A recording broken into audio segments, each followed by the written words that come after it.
May I have your attention, please? Shabbat Shalom, everyone. My name is son of Yisrayl, Yeshua Hawkins, and I'd like to serve you forever as a priest starting very soon. It's now time to start finding your seats for Sabbath services. May I have your attention, please? May I have your attention, please? My name is son of Yisrayl, Yahweh Hawkins, and I'd like to serve you forever as a priest starting very soon. It's a privilege and honor to introduce to you. It's a privilege and honor to introduce to you the sons and daughters of Yisrayl now entering the sanctuary.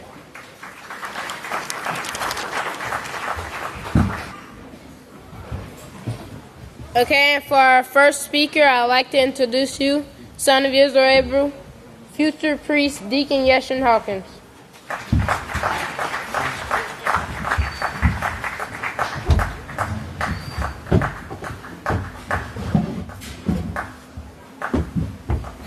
Shabbat Shalom, everyone. May the peace of Yahweh teach and I love you. You may be seated. The title of my speech is Come to Righteousness. What is righteousness? Remember what Deuteronomy 6:25 says. If you could turn over to Deuteronomy 6:25, it says, and it will be our righteousness if we observe to do all this law before Yahweh our Father as He has commanded us.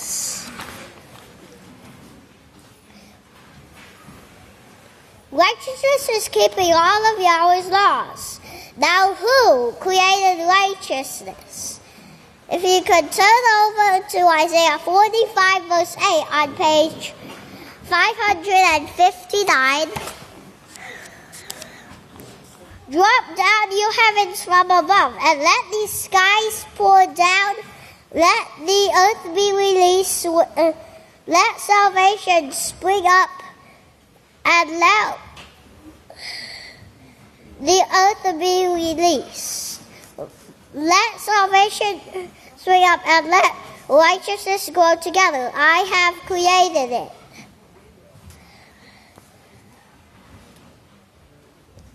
Of course, Yahweh is the one who created righteousness, and His righteousness saw the keeping of Yahweh's laws.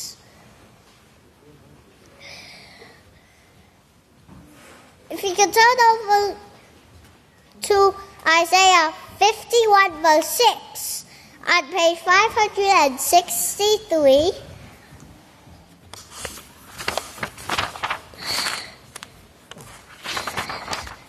lift up your eyes to the heaven and look upon the earth beneath, for the heavens will vanish away like smoke. The earth will grow old like a garment, and they who dwell in it will die in the same manner, but my salvation will be forever, and my righteousness will not be abolished. In the Webster's dictionary, abolish means to completely do away with. So that means that Yahweh's laws will never be done away with. They are forever.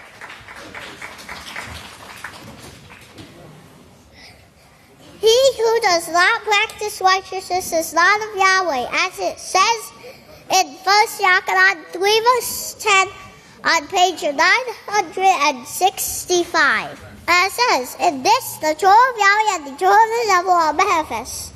Whoever does not practice righteousness is not of Yahweh, and he does not love his neighbor. When we are baptized, we put off sin, the old man, and the old ways. And now we are being created in righteousness.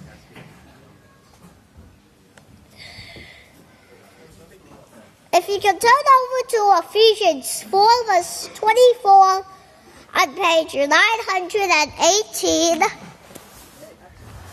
And it says, and that you put on the new man, which is me created, according to Yahweh, and the righteousness and true holiness, putting off the old man of the old ways. If you can turn over to Isaiah 32, verse 17, on page 549, that says, the work of righteousness will be peace, and the effect of righteousness will be quietness and assurance forever. Doing righteousness will also keep you safe away from the terror that we see today in the news.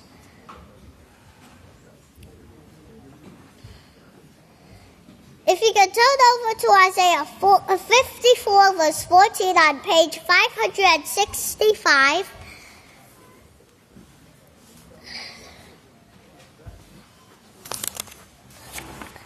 and it says, in righteousness you'll be established. You'll be far from oppression, for you will not fear from terror, for it will come near you. For your notes, write down Psalm 91. We will see it, but only with our eyes. The terror will not come near us.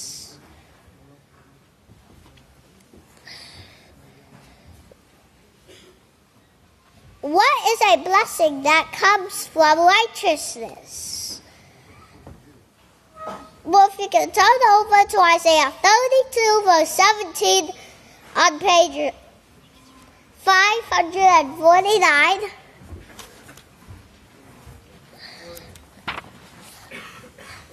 the work of righteousness will be peace, and the effect of righteousness will be quietness and assurance forever. Let's read from the 13th book of Yisrayl, Part 2, chapter 21, verse 69. I have set before you life by righteousness. Of course, the righteousness is coming to unity with Yahweh by keeping all His laws. He doesn't hide what He believes. He puts it in all writing for you. He says, this is it. This will work. This will bring peace. It will stop war. It will stop sickness and disease. Only fool can see that. The scientists will even know that if we stop doing these things, and they are admitting now that zombie is causing health disasters. In conclusion, I'd like to say, righteousness is only found at the house of Yahweh, so come here and learn it.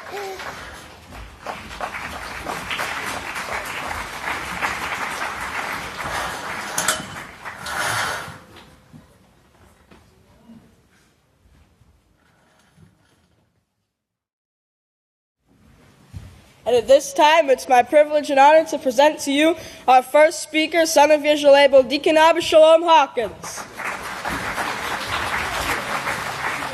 Shabbat Shalom, everyone. You may be seated. May the PCI of you teach every one of you. Now, today we're going to be talking about the pagan holidays. And we know Thanksgiving is just this weekend.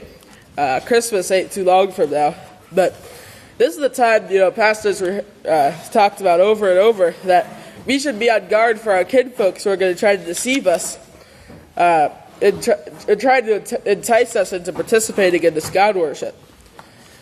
Okay, we know the scripture talks about, be on guards that no man deceive you. Yeah. Let's turn over to 1 Yochanan 3. This is a very popular scripture, but look at verse 7. It says, little children, that no man deceive you. He who practices righteousness is righteous, just as he is righteous. He who commits sin is of the devil, for the devil has sinned from the beginning. For this purpose, the Son of Yahweh was manifested, that he might destroy the works of the devil.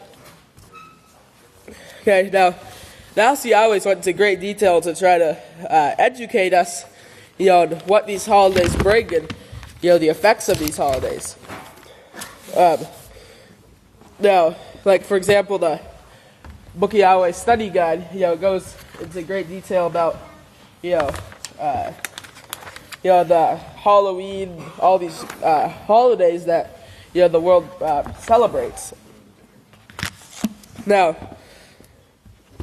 even pastors went into great detail to, the Yisrayl and Says program. You could go and look things up and, see what he said about it. Now, in the first book of Yisrayl, chapter 24, and it's verse 61, it says, in Christianity, it looks very good to go out and associate with your kinfolks and give presents. What a good thing this is to receive gifts and give gifts on this day. Then you have the Thanksgiving to invite the poor to Salvation Army and get a dose of turkey. It says if this seems good, but if you notice the kinfolks during the season, they start trying to trap you. They start sending you unidentified letters in the mail. And if you look very closely, they'll say, Merry Christmas, hoping that you'll accept this and return to Satan once again. That's what they want us to do, to return back to this world, return back to Satan. And he goes on to talk about, more about these holidays, in the rest of that chapter. But in the fifth book of Yisrayl, chapter 28, verse 32, bottom of verse 32, it says, this darkness means to be led astray because of false doctrine. It says this is the same thing that's going on in the world today. The same thing that Satan is feeding to the world. They teach this, they take this land, they steal this or commit this. And it'll make you happy. It looks desirable to do these things. These fests look desirable too. If you could just imagine this damned Halloween coming up, and he says, oh no, it's past. Turkey Day is next. All the turkeys act like turkeys. The whole world is acting like turkeys today. They acted like ghosts or dead skeletons walking a few days ago, and the next time period they're going into is the time period with the highest suicide rates. And that's Christmas. More suicides occur then. That's what Satan has to offer. Suicides, death, destruction. Now, the word desirable, the Webster's New World Dictionary, means something wanted or craved. Pleasing. They're thought to be excellent. And we know about the pleasing to the eye. If you look over Genesis, look at Genesis 3. Genesis 3, look at verse 6, it says, so the woman saw that the tree was desirable for food, it was pleasant to the eyes, and a tree desirable to make one wise. She took of its fruit and ate. She also gave to her husband with her, and he ate. It's desirable. Satan makes it seem desirable, but, in the end, all it brings is death and destruction. Now, in the Going On to Perfection series, second book of Yisrayl, going on to perfection number 29, verse 39. We'll start at verse 40, actually. But 39, it says, they'll hang on to this Babylonian system that looks good on the surface, as the Christmas tree does. It says, or the houses with all the red lights all over them. It says, if you saw the news during Christmas, during the shopping season, on an Abelin station, they said Christmas was the time for stealing. They started showing all the extra police officers and security guards they had to put on duty in the stores to keep the Christians from going in.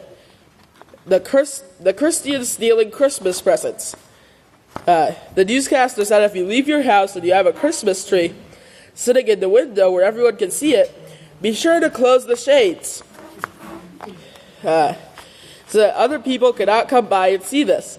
Those Christians will break into your house, steal your Christmas present, and give it to some other Christian so he can celebrate Christmas. He said this is what this holiday was about. It's the time for stealing. Yeah. And he goes on to say that this is the Christian world. This Babylonian system that looks good on the surface, it's a whitewashed sepulcher on the outside, but inside it's full of rotten bones. At the same time, these people are pulling at you. Satan is pulling at you. I know she is. She's doing everything she can to make you look down on the laws of Yahweh. But this is what the world has. Rise in domestic violence. There's nothing to celebrate during this holiday season. It says researchers have found that while domestic abuse occurs, there increases by 22% on Thanksgiving. It's really New Year's that is the biggest holiday of concern. Domestic violence increases by incredible 32% on this holiday. Christmas ranks with a 17% increase. What the average American will spend and go into debt for this Christmas in 2015? It says an average Americans are planning to spend an average of $830 per family on Christmas gifts. That's just on the Christmas gifts alone. It goes on to say that, it says that U.S. adults are planning on spending $830 average on Christmas gifts this year. That's a huge jump from last year's $720 average. Now, this is a poll done by Gallup, and it says it's about the price or the what people are planning on spending for Christmas this year. It says Americans' 2015 holiday spending intentions finds that adults are planning on spending $830 on Christmas gifts this year on average. Goes on to say that 30% of U.S. adults expect to spend $1,000 or more on gifts. 1 in 5 will spend between $999. 14% will spend less than $250. 14% will spend between $250 and $499, and 19% will spend less than $250. 8% say they don't celebrate Christmas or won't be spending anything. Now, Wall Street, the most dangerous holidays, says that the estimated number of traffic incidents and fatalities that occur on major holidays, including Christmas, New Year's, Thanksgiving, Memorial Day, Labor Day, and Independence Day, says the deadliest holiday this year will be the 4th of July, which saw an estimated 540 motorists died during the travel period, which spans roughly 4 days. And that was last year of 2014. Christmas Day, there's 105 deaths and an additional 11,200 severe injuries in traffic accidents. Thanksgiving, which just passed, traffic deaths around Thanksgiving accounts for nearly 15% of all vehicle-related fatalities. Deaths rose to 436 with an additional 46,600 non-fatal injuries over the travel period running from Wednesday through Sunday. That's just 4 days. And legal and criminal justice. This is a report done by the Tulsa, Oklahoma Police Department, and it says that the holiday season is supposed to be a wonderful time of the year, but people need to steer clear of suspicious situations and naughty criminals. It says criminals tend to strike more during the holiday season because they know more people are out holiday shopping. Okay, so it's a time for stealing. It says every year, holiday shoppers fight over the must-have toy or gadget of the season. When the item is sold out in stores, you can find it on online sites like Craigslist or eBay for a much steeper price. The problem is that some sellers will take your money and run. Okay, so you don't ever get your product. It's always stealing. Okay, but this is what the pagan holidays bring: just death, destruction, thievery, all these things. So don't let us get trapped into these things.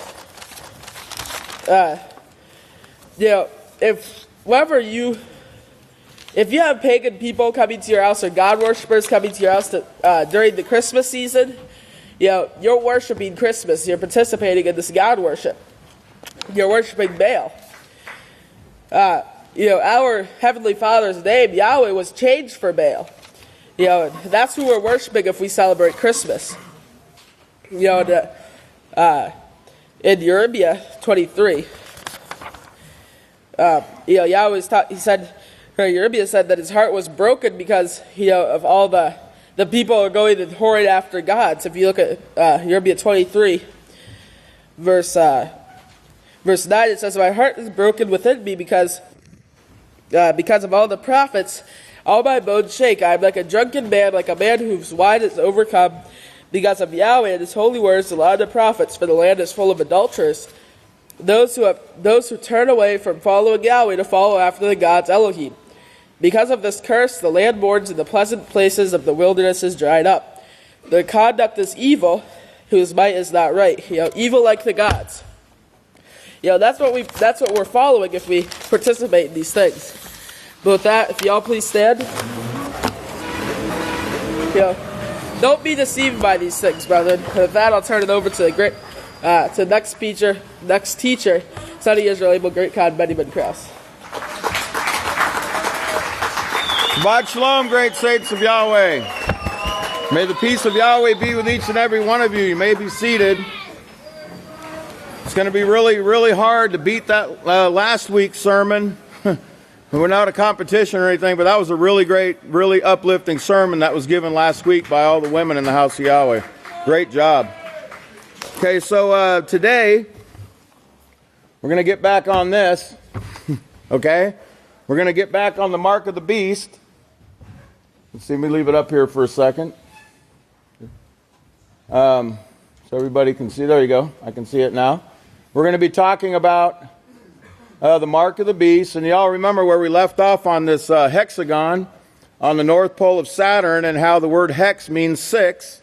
And it's part of this system, this 666 beastly system. But to get us started today, because I don't have a lot of time today, but I do want to at least get this started. Remember what we've been talking about in this transformation that's taking place. 2015, if you remember, it meant to transform, to change, to transform oneself, okay? Keep all these definitions that are being given are very important for us to know. Another word I want to mention to you right now, I want you to understand, it's a word called alchemy. Write this down, alchemy. Alchemy is a science that was used in the Middle Ages with the goal of changing ordinary metals into gold. It's also, this is from Merriam-Webster, by the way, it's a power or process that changes or transforms something in a mysterious or impressive way. Further definition of alchemy is a medieval chemical science and speculative philosophy. And you remember what the Apostle Shaul said about these philosophies that the beastly system goes by, aiming to achieve the transmutation and the base metals into gold. And we're going to be talking about that as we go along in this 666 to 777, the gold, and how they're trying to accomplish this. It also means the discovery of a universal cure for disease and the discovery of a means of indefinitely prolonging life. Further definition of alchemy is a power or process of transforming something common into something special. It's also an inexplicable or mysterious transmuting, or transmutation. Now, to get us kind of off the ground, I want to encourage you. That's the hexagram on Saturn. What we're going to have to do here is we're going to start to have to think outside this box right here.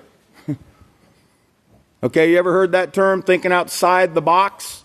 Because the world is locked in this box right there. Okay? And we need to our thinking needs to change, and we need to think outside this box. Remember what I showed you in the last sermons regarding, let me see if I zoom out now, probably, about how the world is worshiping this box, this cube. As you can see, that's called circumambulating around the Kaaba, or the cube in Mecca. They're going counterclockwise, just like the rotation of the storm on Saturn is going counterclockwise, okay? All of these things are tied in. That right there, and we'll be talking about this. This is part of this process. This is one of the agencies that are part of it. Tied in with the Vatican is the UN. This right here is the UN meditation room with their cube. Okay? This whole thing is tied into Saturn, and here's the one that's pushing Saturn. Okay? Remember these things. Now, I'm reading from the Mark of the Beast book on page 9. It is our job as saints of Yahweh. I'm looking at the bottom here. It is our job of those being called at this time to make known this conspiracy. Conspiracy. I know a lot of people like to think that conspiracies are, it's a bunch of conspiracy theory. Let's flip over to page, 9, page. He continues right here and he shows in Jeremiah 11:9 that Yahweh said to me, a conspiracy is found among the men of Yada and among the inhabitants of Jerusalem. And he goes to show how they turned back to the gods of Egypt. Okay, this is the conspiracy. Now on page 11, he goes on to show here in Saturday, the definition of Saturday, meaning Saturn or Cronus's day. Remember, now don't get this mixed up now. We're not worshiping Saturn today. Today's the 7th day of the week. They call it Saturday. Saturn is the 6th planet from the sun. In fact, it's the furthest planet from the sun. And it's also the 6th day from Sunday. Okay? But I want you to keep this in mind. I want you to keep in mind here 9. And then on page 11, you see about who this world is worshiping, and it ties back to Saturn. And you're going to find out how. And how this alchemy or this transformation is taking place through their magic and their astrology and all these things that they're doing. So think 9/11. 9/11. Alchemy, transformation. So we had an attack here recently, didn't we? We had another attack. We had another 9/11. Right? That's what they're calling it, the Paris attacks. They're calling it a 9/11. And let me see if I can just jump ahead real quick here. Well, first of all, the House of Yahweh is going to expose who's behind this. Who's behind this? Who's the power behind this? I want to show you here that you remember September 11th, and you can do it either way. You can use Tuesday, September 11th, 2001, and do your count from there. Or you can do Wednesday, the day after 9/11, and go from Wednesday, September 12th, 2001, to Friday, November 13th, when these Paris attacks took place. And it was exactly 5,175 days. Or 5,176 days, doesn't matter. No matter how you slice it, it's going to come up the same culprit. That's from 9/11 to Paris. Matter of fact, right here, I had it done here, 5176, if you want to start your count there. So who is this? Who's 5176 and 5175 in Strong's Hebrew? Well, why, it's Nakash. Nakash. The serpent, right? The serpent is behind this. Well, who's the serpent? This is 5176 from 5175. Let me turn over here. 5175 says serpent. This is the word that's used in Genesis chapter 3, by the way. Nakash, the shining one, remember? The serpent, the snake. And it's from 5172. And I want you to get this definition, very important here. This is 5172, and it means whisper, a magic spell, divine, to practice divination. Divine, to practice divination, to observe signs or omens. Remember the divining serpent that Pastor's been teaching us about. By the way, something very interesting. I got a news release. Y'all got on that news release deal on your phone? I mean, if you have a phone, use it the right way. Pastor put out a news release the same night the November attacks took place. Says Yisrayl Hawkins makes formal plea to all the world leaders in effort to push world peace in new post this week. That was the night of the Paris attacks. Well, what's the significance of that? Well, it's because of what he had written in that particular news release. Here it is right here, calling on all world leaders to repent of Satan worship and be converted to the true way of peace. And some of the pertinent things that he said here, he talked about the serpent and how the word Vatican literally means divining serpent. And it's derived from the word vatis, which means diviner, and can, which means serpent. So Vatican. He also went on to show here, in some very strong language, he said, to them I say, you wicked, evil children of the serpent. He says, you need to read what I say here. And he goes on to say, Yahweh is now calling on all world and religious leaders to repent of worshiping the serpent. Repent of worshiping the serpent, because this is who they're worshiping. This is who they're following in the world. So let's talk a little bit now. Let's kind of switch gears here. I had to kind of change my format a little bit this morning because I don't want to talk about parish yet. I want to keep it on what I had on and just kind of work through this. By the way, today's 11/28, isn't it? Then add to 39? Yeah, 39. So that's kind of interesting too, right? I still need to talk about that at some point. But this is all part of the 39 and the 40 that Pastor was talking about. And we need to keep these definitions and things in mind and keep going over them in our minds. Now, let me start out. Let me go on to page 76 here. 76 in the Mark of the Beast. Because here Pastor talks about, he uses the word terrorism. And he talks about how Nimrod, or the Nimrod system, page 77, he goes on to say, let's see, where is it?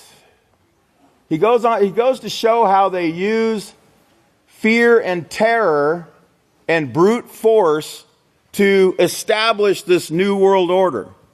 Okay? Which is nothing but the old world order from the beginning, right? Has anything changed? Peace through force. This is their motto, and this is how they're doing it. But they're also using some very clever magic. Okay? Now, we're going to be talking about that, and I'm going to take you on a journey that really actually began long, long ago. But we're going to be talking about 9/11, and we're also going to be talking about the Paris attacks, and you're going to actually see how they're actually creating this catalyst on 9/11 for this new world order, or this kingdom of God that they're trying to transform into by their magic that they're practicing. So let's start off here with the definition of 9/11. 9/11, September 11th. And it means from the same as bad, or bod, and it's from word number 907, and it means boasts, oracle priests, and it's from, it goes on to say that on the next page, it means empty talkers, it means liars, false prophets, lie, or liar, and it's from the Hebrew word bada. So let's look at that word. That's word number 908, and it means devised, like, made up. And remember what Yahweh said, that they were inventors of evil things? They invented evil things. Well, what does that mean?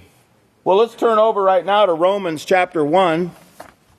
where this is mentioned. Let's look at Romans chapter 1. And we'll look at what Pastor said about it here in the side notes. But first we'll read Romans chapter 1 and verse 30. Find my page number for you. It is page number 873, if you're still looking. Actually, 874 is where we're going to be. Romans 1:30, it says, they're backbiters, haters of Yahweh, despiteful, arrogant, and boastful. Remember, we just read that word, right? Boast, to lie. Okay, now it says they're boastful, they're inventors of evil things. Look at your side note F. Like war. Inventors of war. Inventing wars, these endless wars. Endless war and vengeance and retaliation for the sake of what? Well, control and money, of course, right? Power and control and money, endless wars, vengeance and retaliation. Well, it's not going to be endless because we're going to put an end to it, right, House of Yahweh? As we continue to expose this divining serpent. Now, this is still 908 that I'm quoting from. It means to begin and to make a beginning. Now, I've always said personally, and Pastor said it as well, if you'll go back and listen to the sermon that he gave on the weekend after the September 11th attacks, this was the beginning, like the catalyst for their new world order. Does everybody understand what a catalyst is? It's something that kind of pushes something ahead. It's something that kind of gets that ball rolling. The police state. How many things occurred after 9/11? Before 9/11, I think you could pretty much go to an airport and get on a plane without somebody looking in your luggage.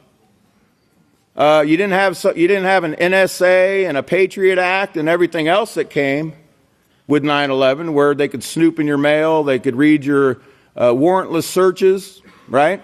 These were all things that were enacted after 9/11. And as a matter of fact, the Patriot Act came 11 days after 9/11. And judging from how thick that thing was, I think it was written before 9/11. And I think I know who wrote it, and I know who he is, and I know who he works for, and maybe I'll show you who he is one day, so you can understand how all this was pre-planned. Do you get it, House of Yahweh? Pre-planned events. Pre-planned events. It was in the year 2001, so I had to look up 2001. And it means to grow fiercer, more fierce. And it's from the Greek word, or insist stoutly. You remember the little horn was more stout, mighty and imposing in Daniel, the book of Daniel. To be the more fierce, and it's from this word, ishuo. And it means to have or exercise force. Remember, peace through force. This has always been the Nimrod system's MO, right, House of Yahweh? Peace through force. And if you think it's any different, by the way, I have on film, and I can't show you now, but Cardinal Timothy Dolan was at a dinner. It was, I believe it was one of those dinners for the Washingtonian people. And he talked about how he had two people in his pocket in Washington. He said, we got John Boehner and we got Paul Ryan. I'm not making this up. Who replaced Boehner? Well, lo and behold, right? The serpent's agenda is being pushed forward. Okay? And they've been at this for a while. Now look at this. It means to prevail. Remember, they're going to prevail until when? A time, and dividing of times, right? There's a set time for the House of Yahweh to take over these governments. Is it today? It's not today, but we're very close, aren't we? Yahweh is exposing Yahweh is bringing to light these things because you need to be teachers of these things that you've been learning. So pay close attention. Now it's from this word 2479, and it means ability, might, power, and strength. And it's from 2192, which means to conceive, lie, fear, tremble. Remember, they ruled through fear and lies, and they deceived the people. Remember, they're deceived through war. Revelation 13 tells you that. The people says, who can make war against this beast, this beastly system? Now, we're talking about 9/11. And remember, I'm not going to jump ahead. We're going to go through this, step by step. But with the little time I do have today, I want to remind you what Pastor taught us in the Mark of the Beast about the word New York. And remember, it equals 666. And remember, the United Nations is in New York, is it not? And that's where the New York terror attacks took place. This catalyst for this New World Order that Malachi Martin spoke about. Remember, Malachi Martin wrote about this in the Keys of This Blood. Also, I want you to also remember that 111 right there, because that's going to come into play later on as well. That's not an accident. Also, I want you to remember this number, World Trade Center equals 1110. Now, without giving it away, or without, if you remember, when you add it up, the numbers on the top of the pyramid, remember I showed you this before, where if you take the Roman numerals at the base of the pyramid on the back of the dollar bill, and you use what's called gematria. Gematria is not only math, it's geometry. That's why it's called gematria, okay? Where you take the first three letters, and you put the first one there, second one there, third one there. Take the next three letters, put the first one there, the second one there, the third one there. Take the last three letters, put one at the top there, one there, and one there. Add up the top, and it adds to 1,110. 1110. Same as World Trade Center. Keep that in your mind. I'm not going to jump ahead, but I want to put these numbers in your mind. Okay, now, that was World Trade Center. Okay, so, what do we remember about, I know last time I talked to, I don't want to, okay, well I do. I want to get this in before the sermon's over today. You remember I talked last time about a man named Stanley Kubrick, and he made a movie called 2001 Space Odyssey. He made a lot of movies. Here's the man here. Remember Kubrick, or Kubrick. He made a movie. One of them was called, he was one of the new Hollywood filmmaking wave in the 60s. And one of the movies he made was called 2001 A Space Odyssey. Now, he made this movie in 1968. Let's do a little math, House of Yahweh. How many years before 9/11, or how many years before 2001 was 1968? 33. 33 years before 1968, or after 1968, was 2001. Keep that in your mind, because the construction of the World Trade Center, spearheaded by David Rockefeller, if that doesn't jar a memory or two, which one of the New World Order pushers? Construction began on that North Tower in 1968. 33 years before the attacks. Coincidence? Now, we're all familiar with the 9/11, when you have an emergency, right? You have to dial 911, or at least the world has to dial 911. I don't know that we always have to. We have to do some knee mail, I call it. And we need to call Yahweh. Get on your knees and cry out to Yahweh, Yahweh is an ever-present help in danger, you know. In any form of terrorism, Yahweh is going to be delivering the house of Yahweh, okay? Like the great son of Israel, Abel Yeshurun mentioned this morning. 911. You know the number you dial to get through the emergency? It's an emergency telephone number for North America. This is from Wikipedia, by the way. In 1968, that number was agreed on, and 35 days on February 16, 1968, the first ever 911 phone call was made in America. How many years, House of Yahweh? 33. 33. Now, I got to get going here in a minute, so I'm just going to give you a teaser, okay? I'm going to give you a teaser. Because we're making our journey from 9/11 to Paris to France, right? You know, France, you know? Here's the dialing code for France. Y'all writing this down? Should be warming up right now, shouldn't you? That's the dialing code for France, 33. Wow. Wow. That's all I'm going to give you right now. But I'm going to tell you, this hidden world of secret societies that think they're hiding this from Yahweh, there's no secrets here at the house of Yahweh.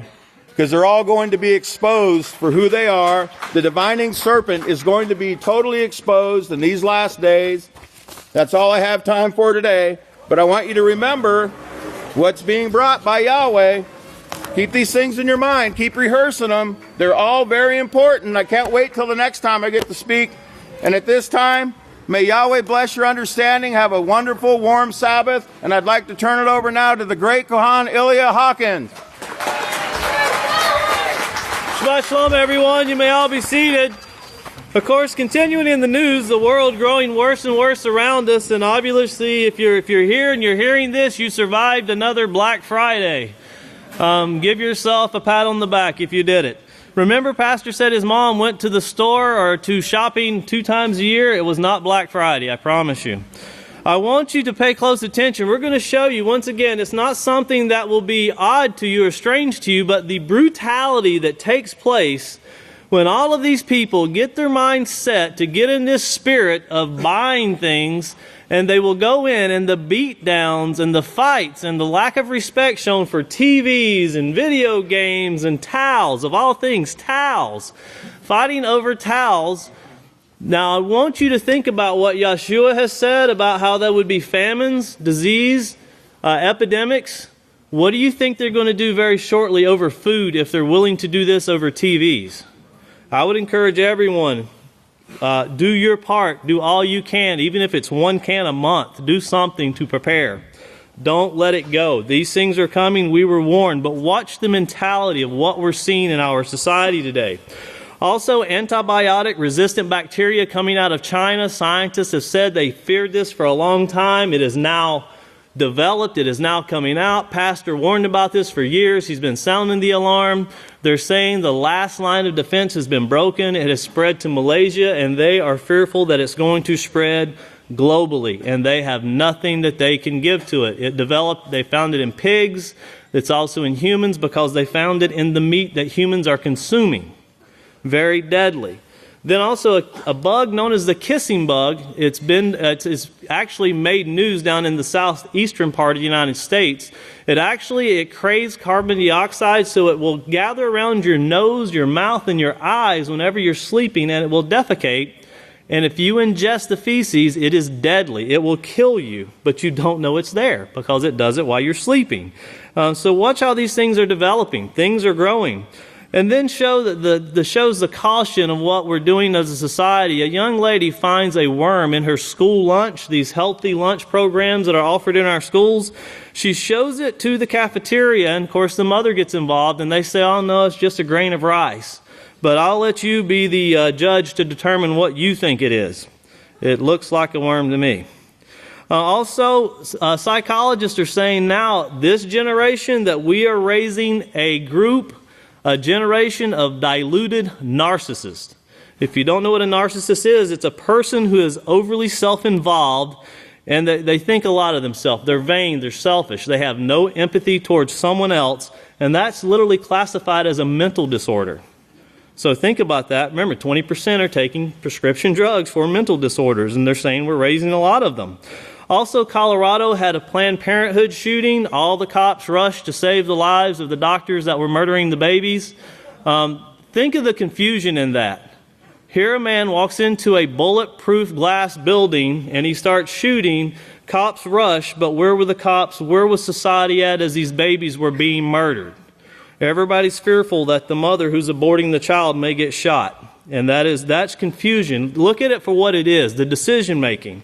Also, floods, we have them in Texas. Remember, Texas needs rain. We've been in drought. They're saying the more rain we get, the worse it's going to be. Not just Texas, but this is all over the United States.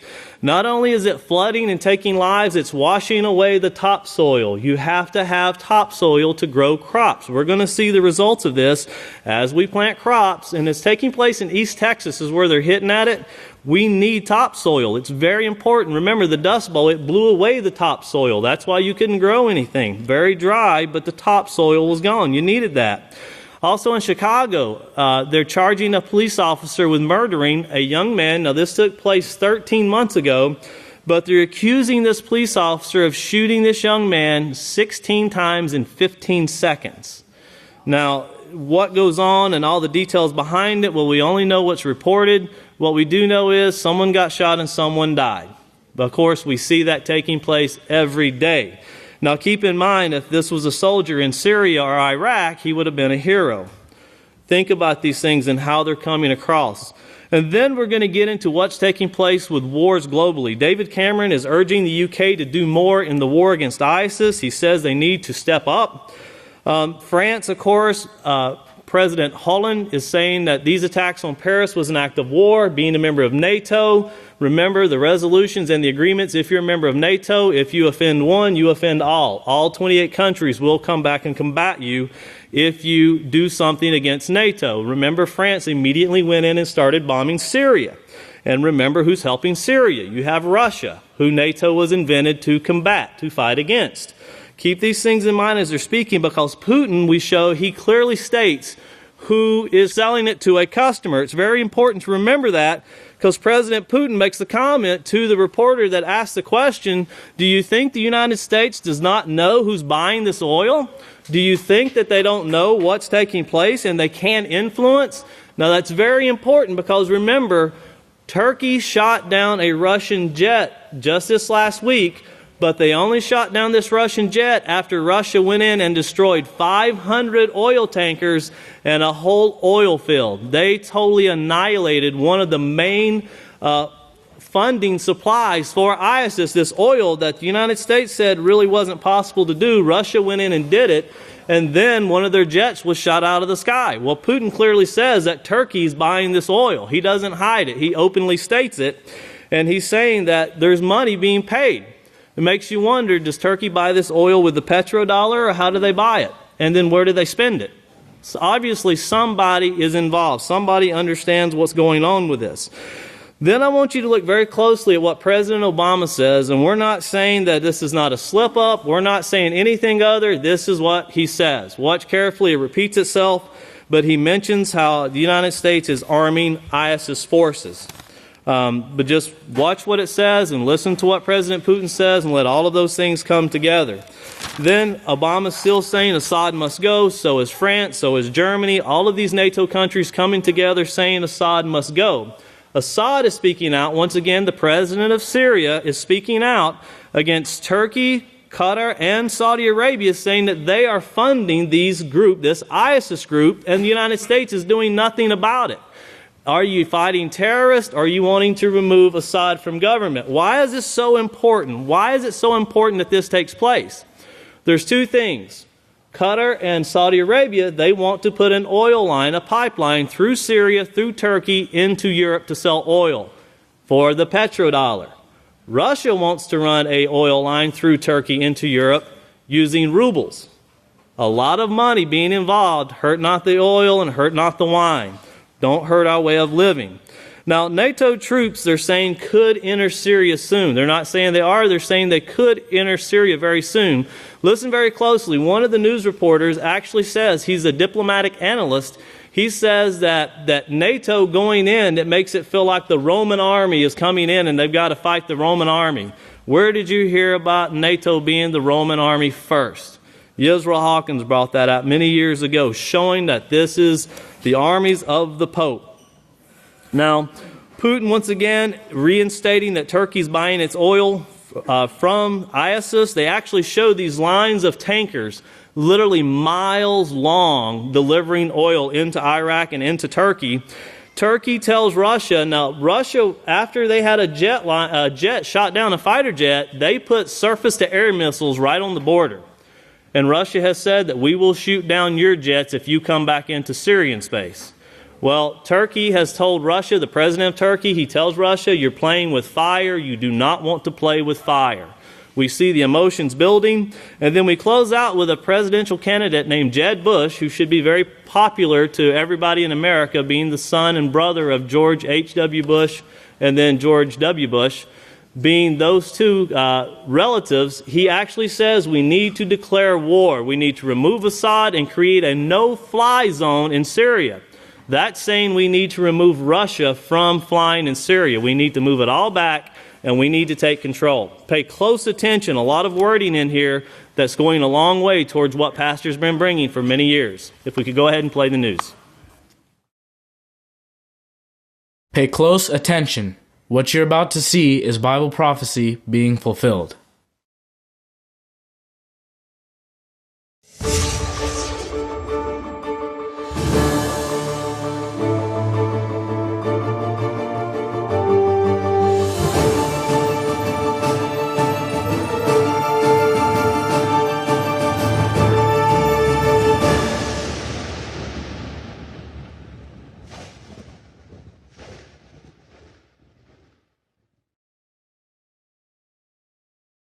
Welcome to another edition of YPN News, bringing you the news as it relates to Bible prophecy and foretold by Yisrayl Hawkins. Diseases, parasites, extreme weather, and more of our continued coverage on the wars in the Middle East are all part of the news this week. But first, let's go shopping. Or maybe not. Well, it's that time of the year again when millions of shoppers kick off the holiday season, or should we say kick each other. Black Friday drew plenty of shoppers to the stores, but with all those gifts and no self-control, fights broke out across the United States. Now, police had to respond to numerous calls at Walmart stores and other shopping centers as the shoppers in the holiday spirit pushed, shoved, slapped, and wrestled one another to get the best bargain. Wow. Overall, holiday sales are forecast to reach an all-time high of $630 billion. $93 billion of that will be spent online. Now, current statistics show spending is up 13% from 2014.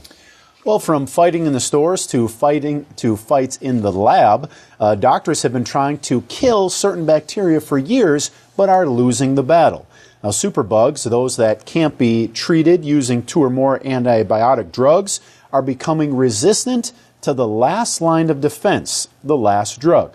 Now, the consequences of such bacteria becoming resistant to all antibiotics might be catastrophic. I bet you. Now, colistin is the drug that has been used as a last resort when other treatments for common infections have failed. However, this too is becoming ineffective. Doctors and scientists are very worried about this resistance, but are even more worried about the mechanism of the resistance. In other words, how the bacteria is able to resist, because that ability of resistance can be spread very easily between species, which means global spread is likely. Wow, scary. Yeah. Well, a recent study published in the journal Lancet Infectious Diseases highlights the concerns of the overuse of antibiotics. David Plunkett at the Center for Science in the Public Interest calls the new report out really frightening. You're looking at the last line of defense against antibiotic resistance falling. He says you're looking at the potential for untreatable epidemics. Public health officials feel this is a major wake-up call and have been warning about the impending post-antibiotic era for years. The Centers for Disease Control and Prevention says that annually 2 million Americans are infected with bacteria that are resistant to antibiotics, and more than 20,000 die from those infections. Despite the antibiotic colistin being such a powerful one, people who contract these untreatable infections will begin to die. Now, as a side note, 7% of gonorrhea cases in Toronto, Canada, are now untreatable. But this Catan is happening, not just in Canada, but in countries across the world. So it's not just an isolated strain, but rather one of many that illustrate we have to take action now. Yeah. Well, superbugs aren't the only things or bugs scaring people these days. The kissing bugs are making their way to Alabama and Georgia, and the results may be deadly. While Auburn University experts say families in the area should be aware, they also say there is no need for alarm. Well, the kissing bugs get their name because they like to bite people on their mouths and around their eyes. Now, the reason for this behavior is that they are drawn to carbon dioxide that we breathe out. The problem is the bug's feces can be deadly if you rub it in your nose or in your eyes. Now, it can also cause terrible inflamed red sores and a disease known as Chagas. The actual cause of the disease is a parasite which is carried by the kissing bug and expelled through its feces. Once the feces is rubbed into the bite or other opening, the parasite enters the body and could lead to sickness or death 10 to 30 years later. Yeah. According to the World Health Organization, chronic symptoms caused by the parasite include digestive problems, such as an enlarged esophagus or an enlarged colon in 10% of the cases. Now, 30% of the cases lead to heart failure because the parasite chews through the cardiac muscle. Now, it's estimated that 6 to 7 million people are infected globally by the parasite. Well, from one bug to the next, Jennifer Sain's daughter, a sophomore at Clover High School in South Carolina, got a big surprise when she looked at her friend's plate of food during lunch. Laying in the pile of rice was what appeared to be a worm. Ooh. Yeah, a worm. That's right. In disbelief, the two girls showed the rice to the lunch lady, who dismissed their concern that the worm was in the food, telling them that it was just a piece of rice that didn't puff when it cooked. Well, you can decide for yourself, but Mrs. Sain was concerned, thinking the object was definitely either a maggot or a mealworm. Now, Sain reported the incident to the local health department, who contacted the school. According to WCNC, the Clover School District confirmed that it has notified the food vendor responsible for providing the rice and also removed that order of rice from all of its other schools. Wow. Well, the health and safety of our students is our highest priority, the school district said in a press release. We take this incident very seriously and are conducting a thorough supplier investigation with our quality assurance team. Well, are we raising a generation of diluted narcissists? The American Freshman Survey has been accumulating data from 9 million college freshmen for 47 years. Its findings reveal that college students are more likely than ever to call themselves gifted and driven to succeed, even though their test scores and time spent studying are decreasing. Wow. Dr. Keith Abloh of the Fox News Medical A-Team agrees with the study's finding. He said, "It rings true with what I've experienced treating young people, some of whom thankfully want to get closer to their real feelings and their capacity for empathy, but many of whom struggle to do that." Dr. Ablo says the reason for this narcissistic attitude has to do with social media, among other things, stating because they face social media and reality TV and technology that tells them that they are stars on Twitter, worthy of followers, that they ought to have 1,000 friends on Facebook, and be able to delete unwanted feedback and block people who don't like them. So they're developing this complex. This superiority-like complex. Well, the problem is worsened by everyone around them, he says. We are truly raising a generation of narcissists because what we're doing is reinforcing the notion that they ought to think of themselves as incredibly special and beyond reproach, beyond doing any wrong. That's right. Well, an ironic tragedy unfolded in Colorado Springs this week. A man walked into a Planned Parenthood clinic where abortions are performed and began shooting. Now, after the standoff ended hours later, 3 people had died, including 1 police officer. 9 more were taken to the hospital, 4 civilians, and 5 officers, all said to be in good condition. According to reports, the gunman stormed the clinic and began shooting, then exchanged gunfire with the police. The 911 call came in just before noon, and it was a long afternoon for police who had to place surrounding buildings on lockdown and evacuate as many people as they could from the area.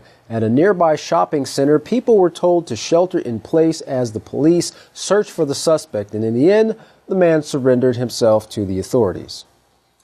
Well, more severe weather across the United States. This time, a band of storms stretching from the southwest to the northeast, dumping snow, ice, and rain as it moved east. Flooding in Texas killed at least 4 people. In the Dallas-Fort Worth area alone, they received 6 inches of rain, prompting rescues.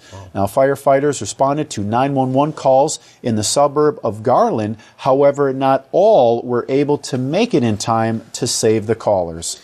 That's right. That same weather system dumped snow across most of the nation's midsection from Colorado all the way to Iowa. And Kansas saw treacherous driving conditions as it was hit with a mix of ice and snow. And conditions are expected to worsen into the weekend. In parts of the southern plains, as the weather pattern continues, the Texas Panhandle may see up to an inch of accumulating ice on the roads, making it very, very dangerous for driving. Well, with the murder death toll in Chicago this year already reaching 438 and outraged protesters taking to the streets almost habitually now, there are calls for calm following the newly released video showing the shooting of an African-American teenager by a white police officer. That's right. While the fatal shooting took place 13 months ago, the officer involved was just charged with the crime earlier this week. Footage of the shooting had already been released, but 2 more dash cam videos which show the October 24th incident just emerged. While neither sheds much more light on the shooting, they do offer a different angle. 17-year-old Laquan McDonald is seen walking away from police, then shot 16 times in 15 seconds. While he lies on the ground dying, you can see the officers just standing around. As you can imagine, Katan, the released videos here sent protesters back into the streets once again. Yeah. Now, they even linked armed to block shoppers from entering stores during the Black Friday event. Now, both the city of Chicago and McDonald's relatives calling for calm, but the frustration over it taking more than 400 days to charge the officer is outweighing their calls for the calm. Interesting. Well, the cycle of retaliation and hate isn't just a local phenomenon. However, the French launched airstrikes this week in Syria in response to recent terror attacks.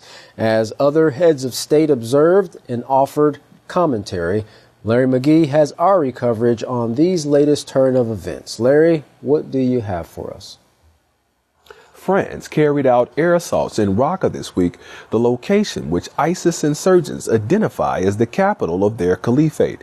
The French are said to have selected their targets based on U.S. information, which was not made available to them prior to the recent strikes against Paris. They are said to have been military targets, such as a training camp and command center, which America is believed to have had pegged to eventually bomb itself. Analysts say this is a show of force for the former home of the Avignon papacy, in a statement that it intends to retaliate and fight back, striking further targets such as civilian infrastructure, which was once considered off limits. Up until this point, such strikes were reserved for oil facilities reported to be utilized by ISIS to generate over $1 million per day in black market oil sales. According to U.S. reports, those efforts were insufficient to produce anything outside of that which could be repaired in a day.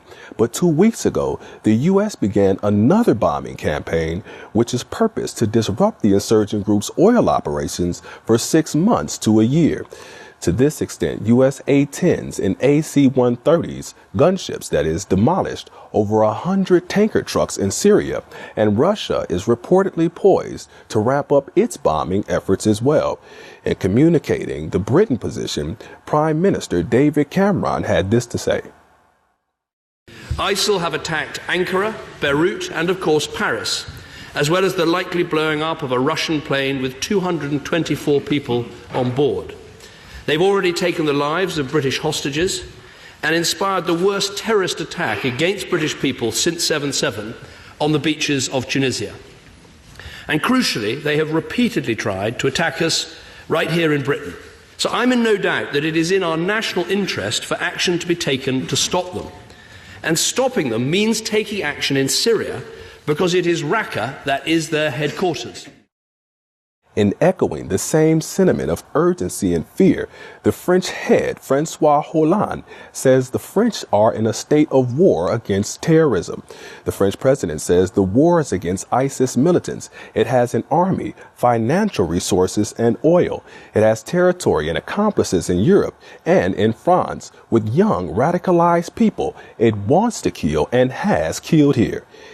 In speaking on the Syrian crisis, Russian President Vladimir Putin, in his dialogue at the New World Order, New Rules or No Rules Summit, posed the question of who armed the Syrians that were fighting with Assad. He went on to ask who created the necessary political and informational climate that facilitated this situation.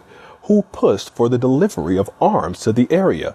To the attentive crowd of leaders and journalists, the Russian leader inquired, "Do you really not understand as to who is fighting in Syria? They are mercenaries, mostly. Do you understand? They are paid. Mercenaries fight for whichever side pays more. They arm them and pay them a certain amount. So they fight. They have arms. You can't get them to return the arms," he says, of course. And at the end, they then discover that elsewhere pays a little more. So they go there and fight. Then, Mr. Putin says, they occupy the oil fields, wherever in Iraq and Syria. They start extracting oil, and this oil is purchased by someone. Where are the sanctions on the parties purchasing this oil, he asked, and questioned further, do you believe the U.S. does not know who is buying it? Is it not their allies that are buying oil from ISIS? Do you not think the U.S. has the power to influence their allies, or is the point that they indeed do not wish to influence them? Then why bomb ISIS, he posed, in areas where they started extracting oil and paying mercenaries more? In those areas, the rebels from civilized Syrian opposition forces immediately joined ISIS because they paid more. The Russian leader says that he considers that absolutely unprofessional politics. In support of the notion that America is somehow complicit with ISIS, the president is being accused of having made one of the biggest Freudian slips in recent history. Listen closely to the president's following comments concerning ISIS, after which we'll return to Katan and Jeff. It's moving too slowly, but the fall of Ramadi has galvanized the Iraqi government. So with the additional steps I ordered last month, we're speeding up training of ISIL forces, including volunteers from Sunni tribes in Anbar province. Speeding up training of ISIL forces. Well, Katan, regardless of who's responsible for it, war has never brought peace. And it never will. Well, according to a statement by RT, ISIL's origins are the result of the illegal 2003 invasion and occupation of Iraq.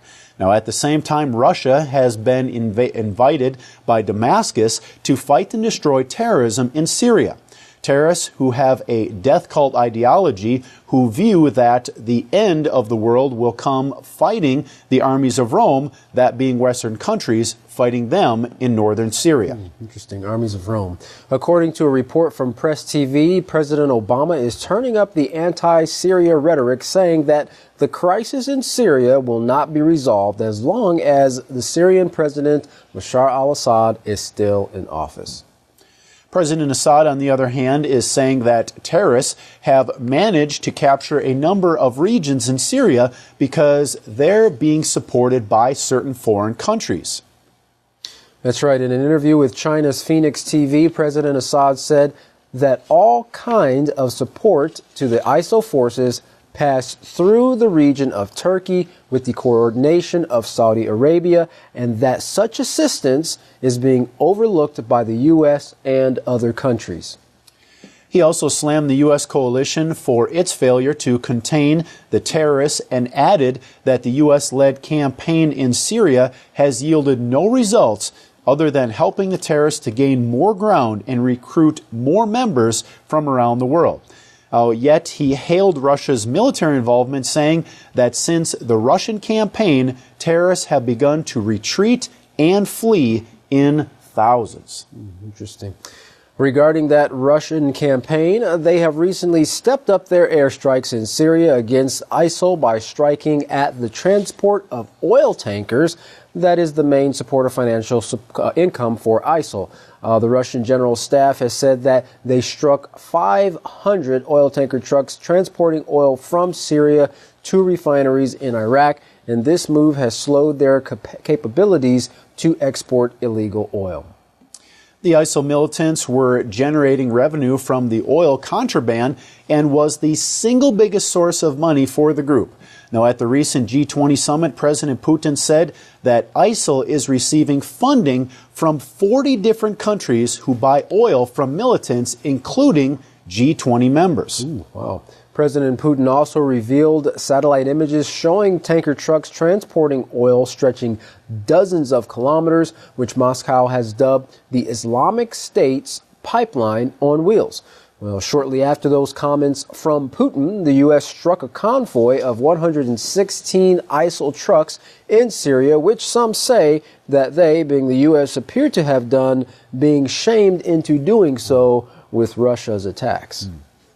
The reasons for those speculations is because this is the first time they have targeted Islamic State trucks transporting oil since they began airstrikes against the group more than 1 year ago. Now, estimates of revenue generated by ISIL militants from illegal oil sales are estimated at over $500 million annually. Wow. Well, the conflict doesn't stop there. A Russian fighter jet was shot down by a Turkish military, and the fears are that these actions could draw NATO allies into a conflict with Russia. Since Russia began operating airstrikes from a military base in Syria, analysts say that it was an incident or accident that is waiting to happen. Russian airplanes violated Turkish airspace on 2 previous occasions, as well as flying within 500 feet of U.S. fighter jets striking targets in Syria, as well as bombed opposition groups supported by the U.S. and its allies. Now, to prevent accidents, a hotline was set up between Russian military and the U.S. military, engaging in airstrikes to prevent incidents, but that, too, was to no avail. Interesting. As a result, Russia sent a military cruiser to be stationed off the Syrian coast, ready to shoot down any planes that threaten its aircraft. U.S. President Obama encouraged both parties to remain calm and said that the shot-down plane was a consequence of Russia fighting in support of the Syrian regime of Bashar al-Assad. Obama also said that this comes as a result of Russia operating very close to a Turkish border and going after moderate opposition. Now, Turkey is a NATO member who's been deploying jets and troops to try to conquer what appears to be even more aggressive actions by Russia. Well, the sudden appearance of Russian forces created another threat to NATO, this time on their southern flank. When the U.S. sent air supports to combat ISIS forces in that area, of course, that also included support to protect Turkish airspace against Russian warplanes. Now, Moscow has described Turkey's actions as a planned provocation and has threatened economic retaliation against Turkey and accuses Turkey of supporting ISIL terrorists. Now, Turkey has rejected those accusations. Russia is Turkey's second largest trade partner and, as we said, is considering retaliatory economic measures as a result. Now, Prime Minister Medvedev said measures include banning imports and halting joint economic projects like suspension of a planned pipeline project, which would allow Russia to export gas to the EU through Turkey. The country's tourist board has suspended all tours to Turkey, a move that is estimated to cost the Turkish government an estimated $10 billion. But sanctions aren't all.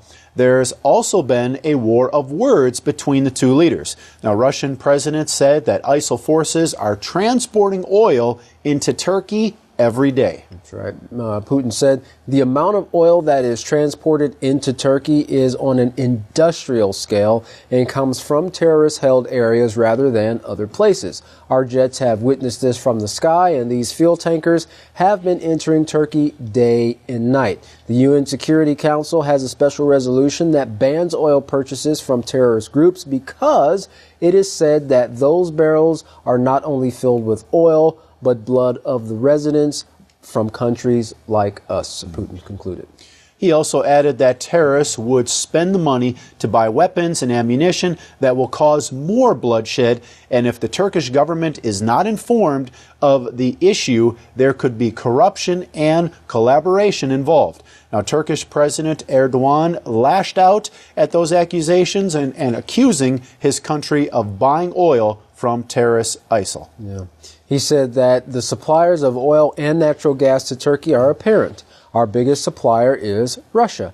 Erdogan said there are those who are claiming that we are buying oil from ISIL, and of course those claims are unacceptable and they will have to prove it. President Putin also commented on the tragedy of a commercial Russian airliner that took the lives of all passengers on board. He said, most often without any apparent reasons, external or domestic, just like it happened with the bombing at the end of 2013 at a train station in the city of Volgograd. We have not forgotten anything or anyone. The killing of our citizens over the Sinai Peninsula was one of the deadliest, and the tears, he said, will forever remain in our hearts and minds. But it will not prevent us from finding and prosecuting the criminals behind this terrorist attack. The Turkish president at a recent conference said, yes, it's playing with fire to attack the Syrian opposition, which has international legitimacy under the pretext of fighting against Daesh. Now, the whole world admits Turkey is right in this incident, so it's playing with fire to use this incident as an excuse to make unacceptable accusations against us.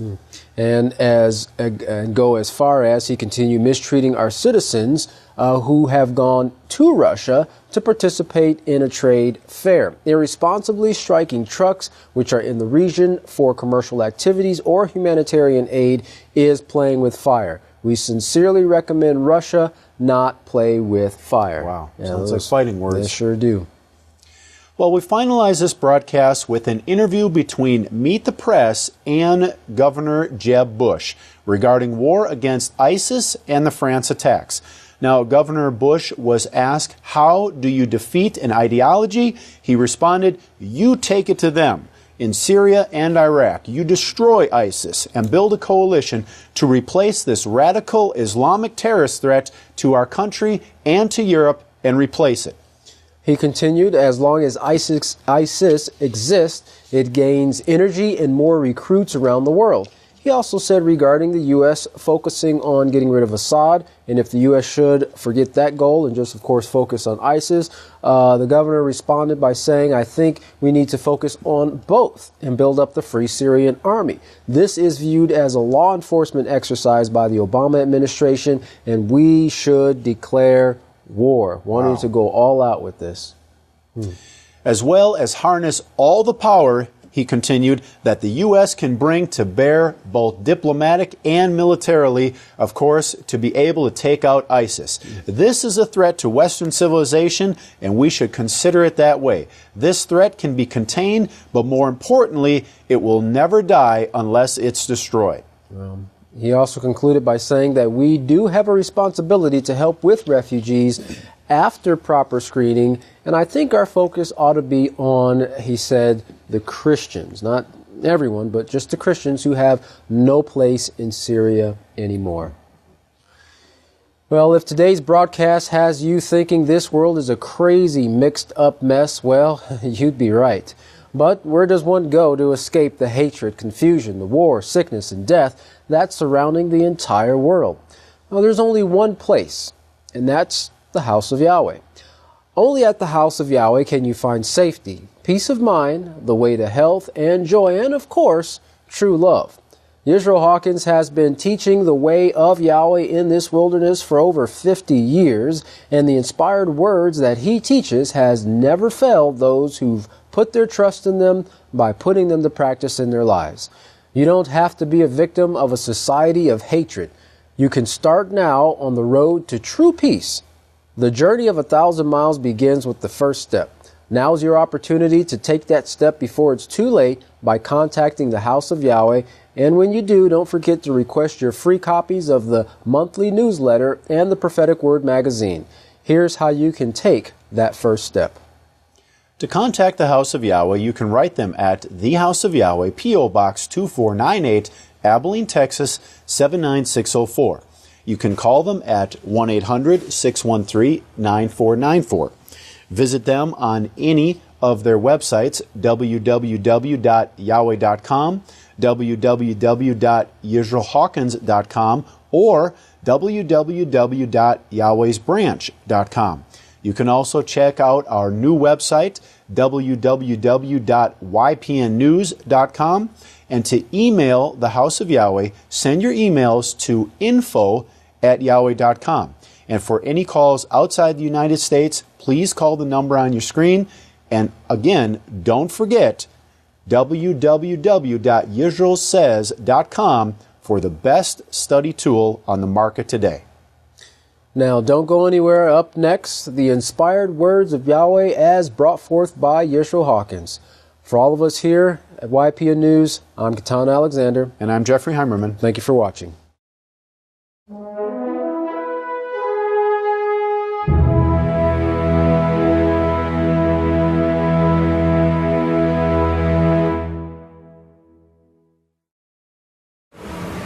Everyone, please stand. I'd like to introduce this world's only doorway to peace, the greatest teacher in the world, the great Kahan Yisrayl, Abel Hawkins.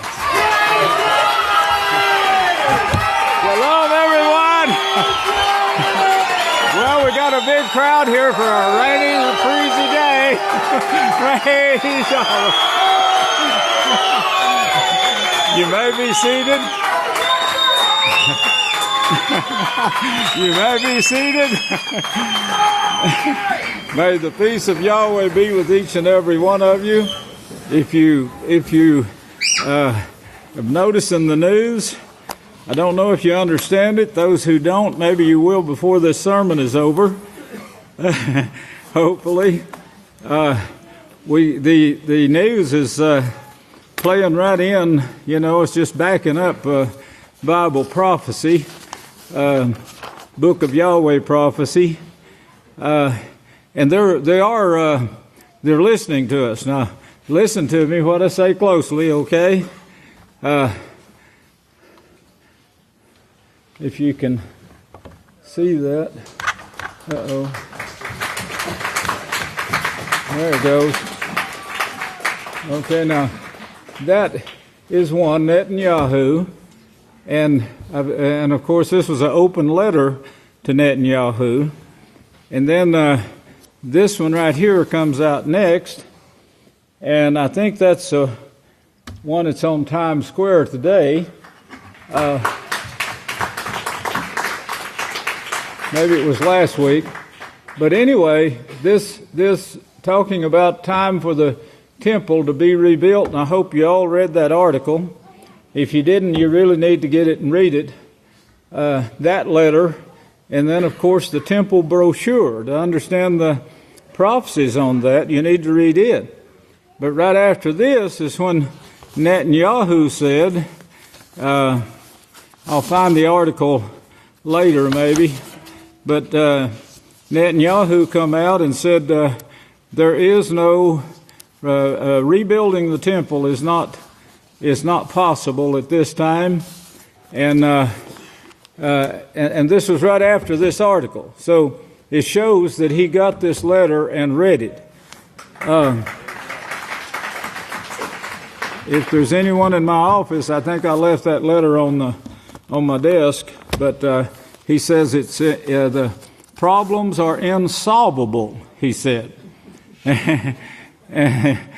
Well, of course they're not. They asked me when I was presenting this to the chief priest of the Islamic priesthood. I presented this to him, the prophecies and everything, in his office on top of the Temple Mount, at the Temple Mount, inside. I waited. We waited for hours, I think. That's what it seemed like. We were in the hot sun, I remember, and waiting at this gate, and is holding us up. And they're saying, well, he's not here. And I said, well, I know he is. I want to see him. But we kept insisting, and finally we did get in to see him and presented this to him, and he agreed with us. Yes, he agreed with us and said this will work. The Temple Institute agreed with us when this picture was with the man, Kohan David Heimerman Hawkins was with me there, and we presented this to the Temple Institute, and they said, we know we don't have the answers, and we believe you do.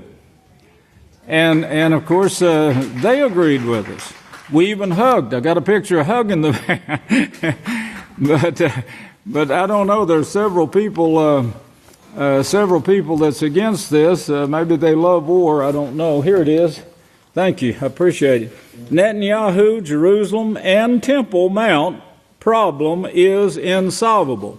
And this came out right after this letter to Netanyahu, and of course the letter, the news release on rebuilding the temple.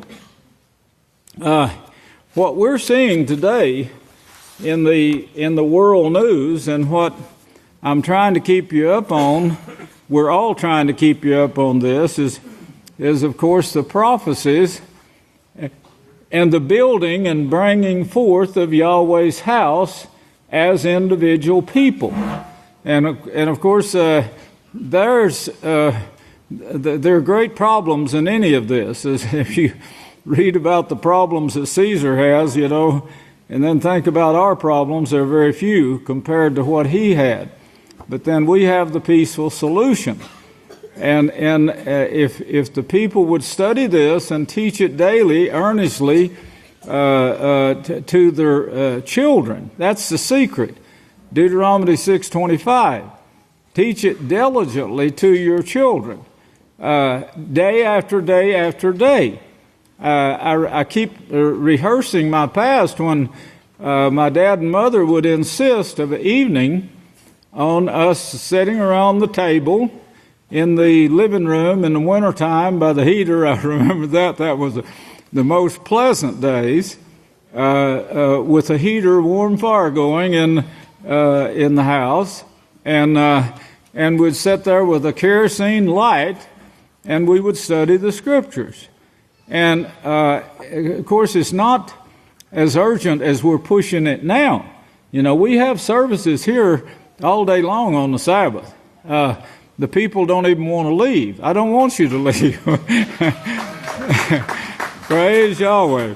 I get here of a morning, people are already singing out in the parking lot, waiting for the cafeteria to get that food out there. No, it's the spiritual food they're after. I know that is.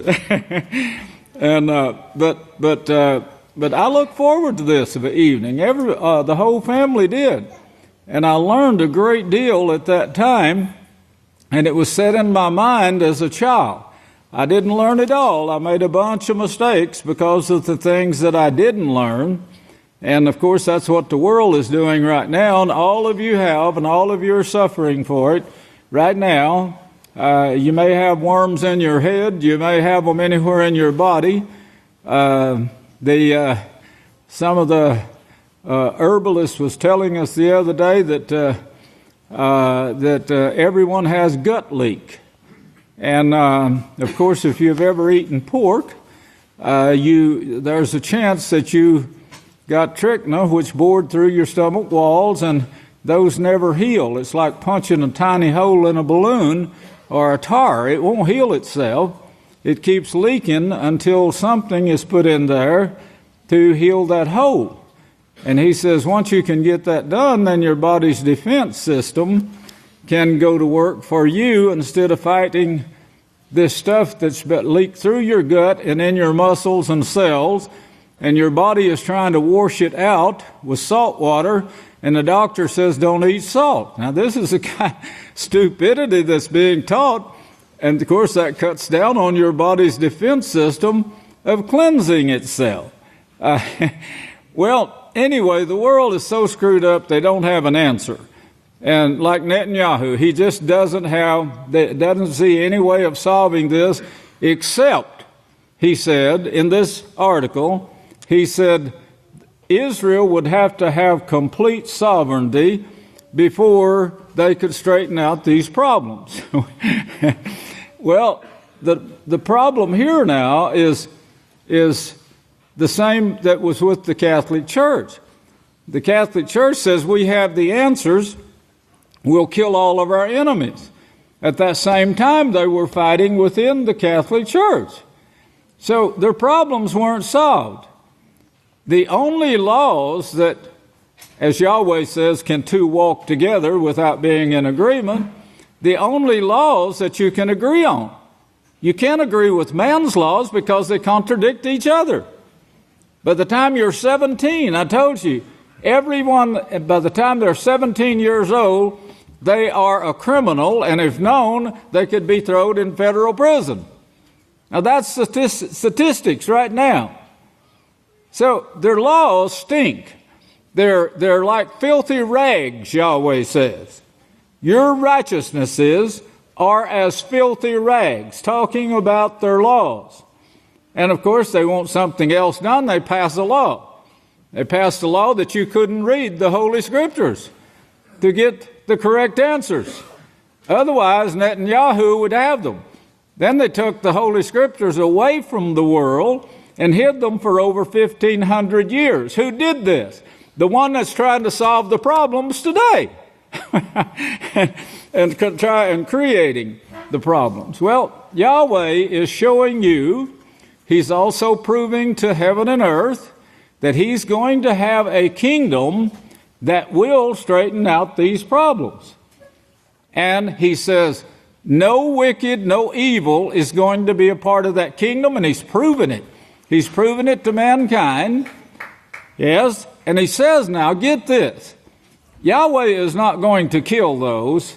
He's not going to be the one to kill the people that don't keep His laws, but war is. And the wars are created by mankind. He allows it. He says, I set before you. This is Deuteronomy 30, verse 15. He says, I set before you life by righteousness, life. And that's a tree of life that was taken away, if you remember. It's taken away from Adam and Eve. They said, well, they've become like gods now to know evil, so they can't know righteousness along with this evil. And so He took it away, took the tree of life away from them. And then He says, you can qualify for it, but you've got to have someone to pay for these past sins, and it's got to be man. Man's sin, so man's going to have to pay for the sins. And the only way, Yeshua had to be the Son of Man, as He said, I can get this for you and do this for you because I am the Son of Man. So Yahweh says, I will provide a lamb. which he did through Yeshua 4,000 years later, but he provided the lamb. But that was part of his plan. But that wasn't even the time that he was going to give the tree of life back to them. No, that's in our time. In our time. We're the ones that's going to bring this about ourselves. Yes, Yahweh has assigned it to us. Well, in Deuteronomy, he says, I'm going to prove to heaven and earth, that no wicked are going to survive this. It's either life by righteousness or it's destruction. And then he goes to extremes throughout the Holy Scriptures with every prophet, every apostle, explaining how this destruction is going to take place. It's going to grow worse daily. And then he says, in this generation, in this last generation, he says, here it's where it's going to become the worst ever. In this generation, starting in 1934, this generation, he says, you're going to see the worst ever in this generation. Knowledge is going to be increased, and that knowledge is going to be used to destroy both foundation, the whole foundation, the roots, the branches, everything of the evil and wicked. That's in Malachi. This great fire that's going to burn them up. Yes, burn them up. and of course, after the 1,000 years is up, you're going to see another one, a big one at that time. Well, but this is the first one. This is the first one that Malachi is talking about.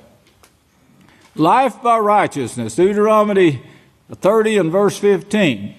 Now, he told Adam and Eve, don't do this evil. So he had to tell them, he gave them the tree of life, so he had to give them his laws, because the tree of life, life by righteousness, as we're told in 1 Yochanan, and also in Deuteronomy 6:25, this is your righteousness if you will do these laws. So what he gave to Adam and Eve were his laws. That was his laws that he gave to them. And this tree of life that he gave to them, of course, was Abel. The tree of destruction was his brother Cain. Two priests.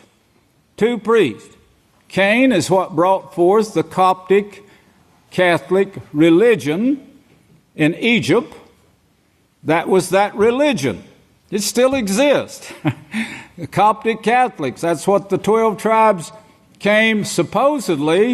were supposed to come out of. But they didn't come out of it. They brought it with them. Remember Korah? If you just stop to think, there's a bunch of Korahs that Satan has provided down through the years to try to pull you away. If you just think about it, if they talk bad about me, Yeshua said, if they talk bad about me, Yeshua said, I'm telling you the same thing. Whose side are they on? And why are you listening to them? And why aren't you rebuking them for doing so? If they hate me, they hate my Father also, Yeshua said. If they hate me, they hate the one sent, Yeshua said. They won't accept the one sent. If they don't accept me, they won't accept you. So they're going to hate me, and they've proved this, and it first starts normally in the camp of Yahweh. These are those that go around, deceiving silly women laden with sins, and too proud and boastful to admit they're wrong or confess their sins, and they will burn in this burning. It's getting ready for them. And they won't be protected. The only thing that's going to protect them is righteousness. And Yahweh says, these are mine. I know who is mine because they practice righteousness. Are you practicing righteousness when you run me down, make up lies about me or anybody in the house? If you run down one of these little ones, you run down Yahweh Himself. That's the reason gossip is so evil spoken of by all the prophets and apostles. Could you not rather be talking about the peaceful solution and how we can work together to solve these problems or to build this house, to fix the sewer lines?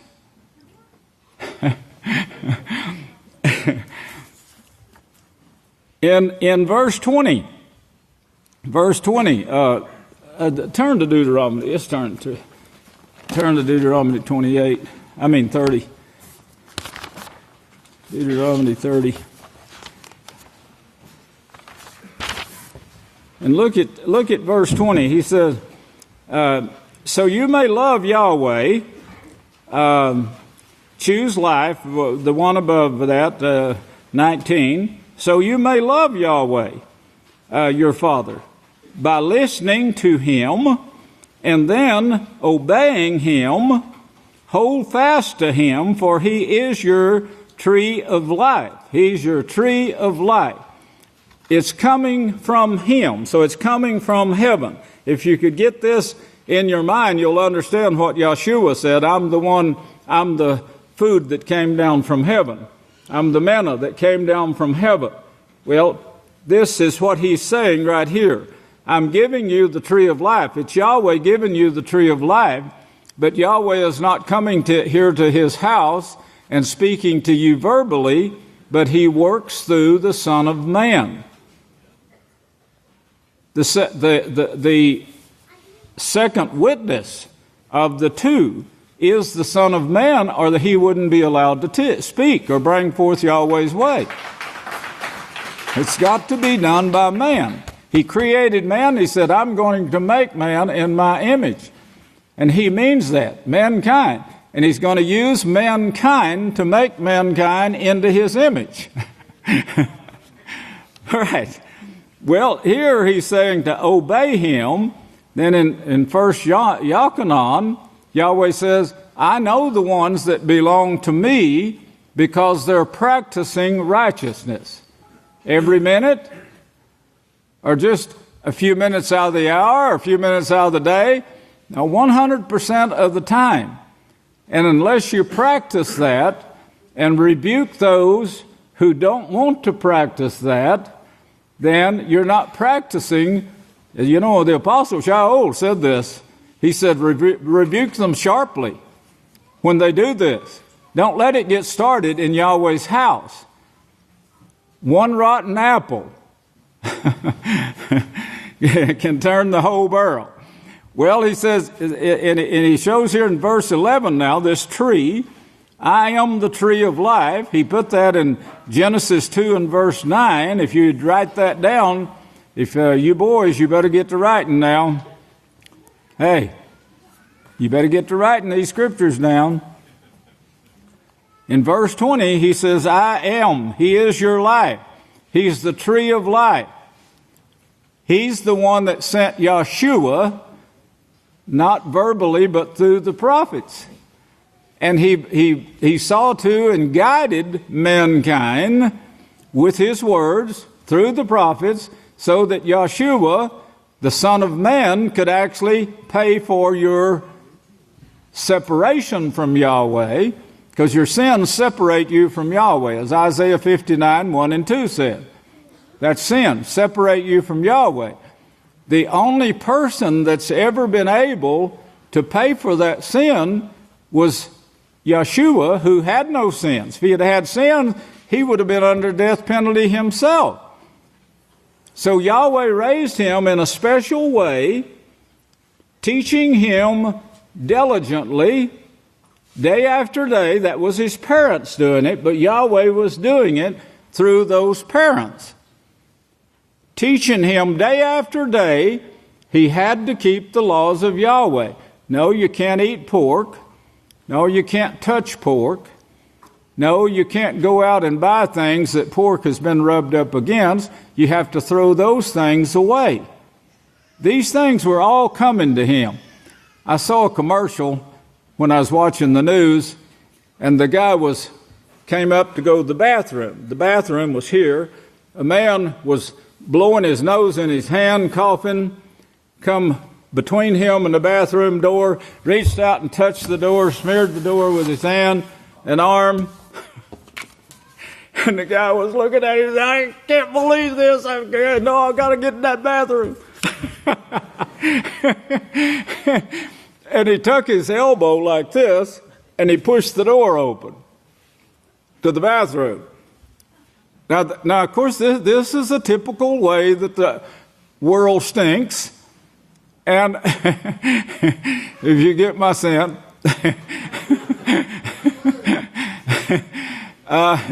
the Pope is so ridiculous right now. He said, don't teach morality.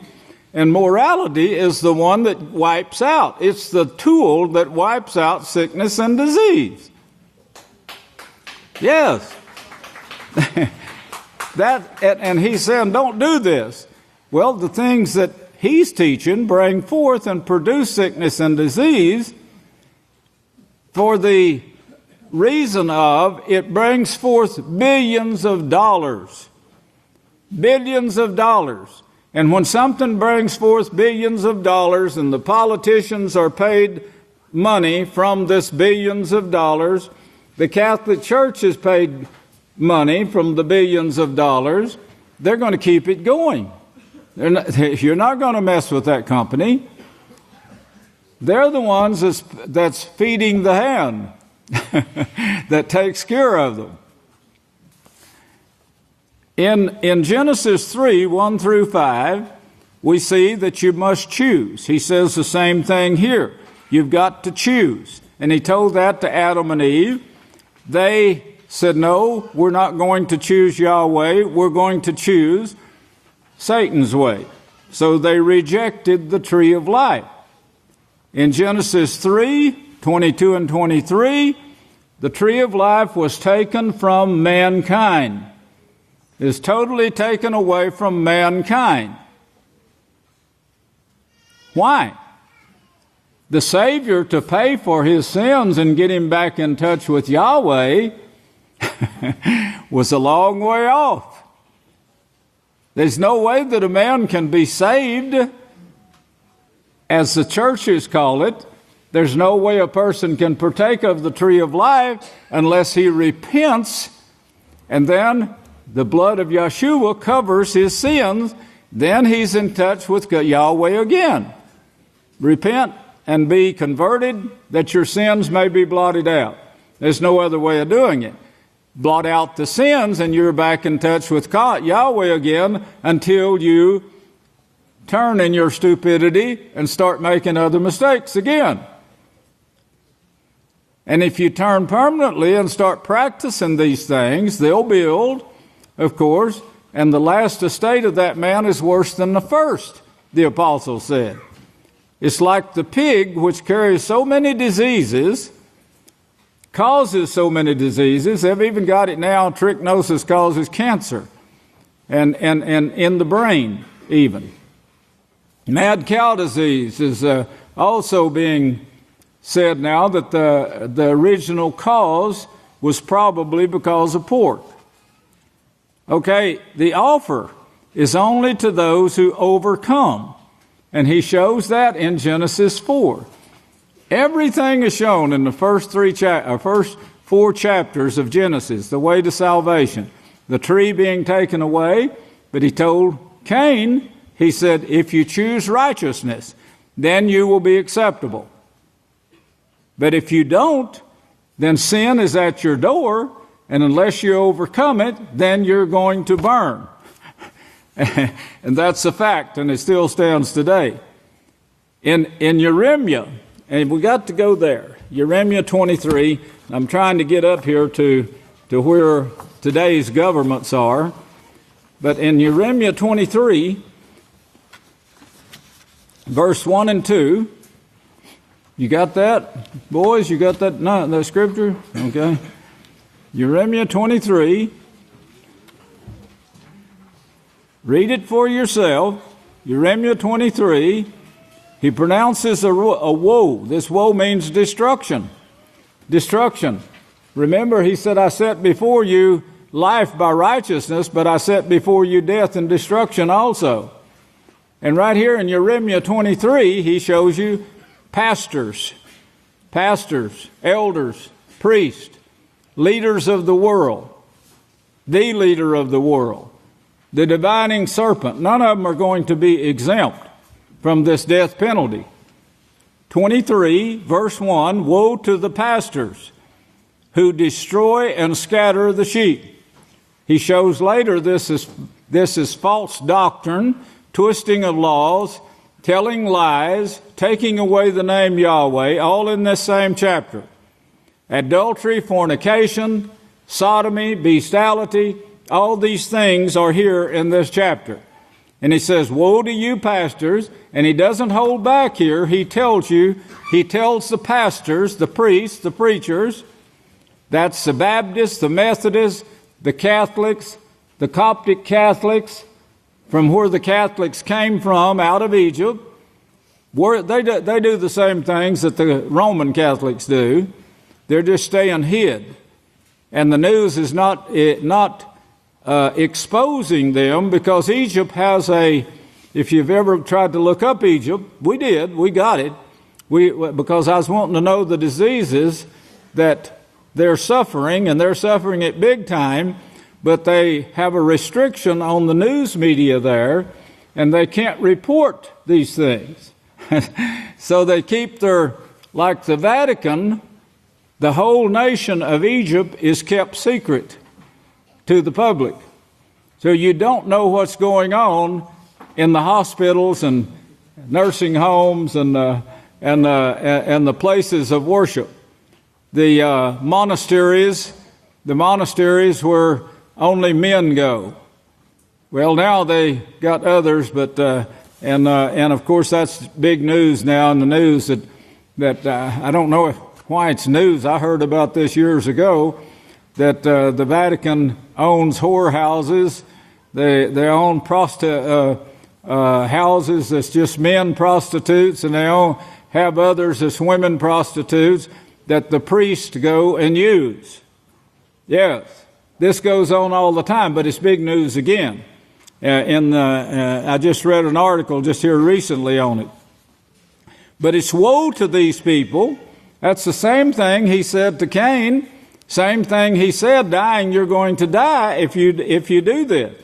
Verse 2, therefore, this is what Yahweh, the Father of Israel, says against you, pastors, who feed my people. That's the ones feeding the 12 tribes of Israel. The Korahites, who said, we're all holy. And then later on, they called themselves Pharisees, Sadducees, Essenes, and Herodians, and said, we're holier than you.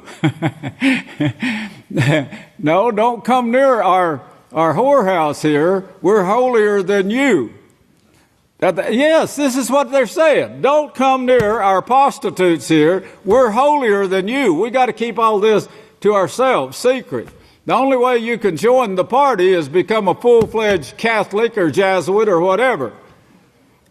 And that takes a few years to become one of their priests. And they don't repent. Yahweh says they won't. In verse 3, no, let's skip that. Let's go on down to verse 9.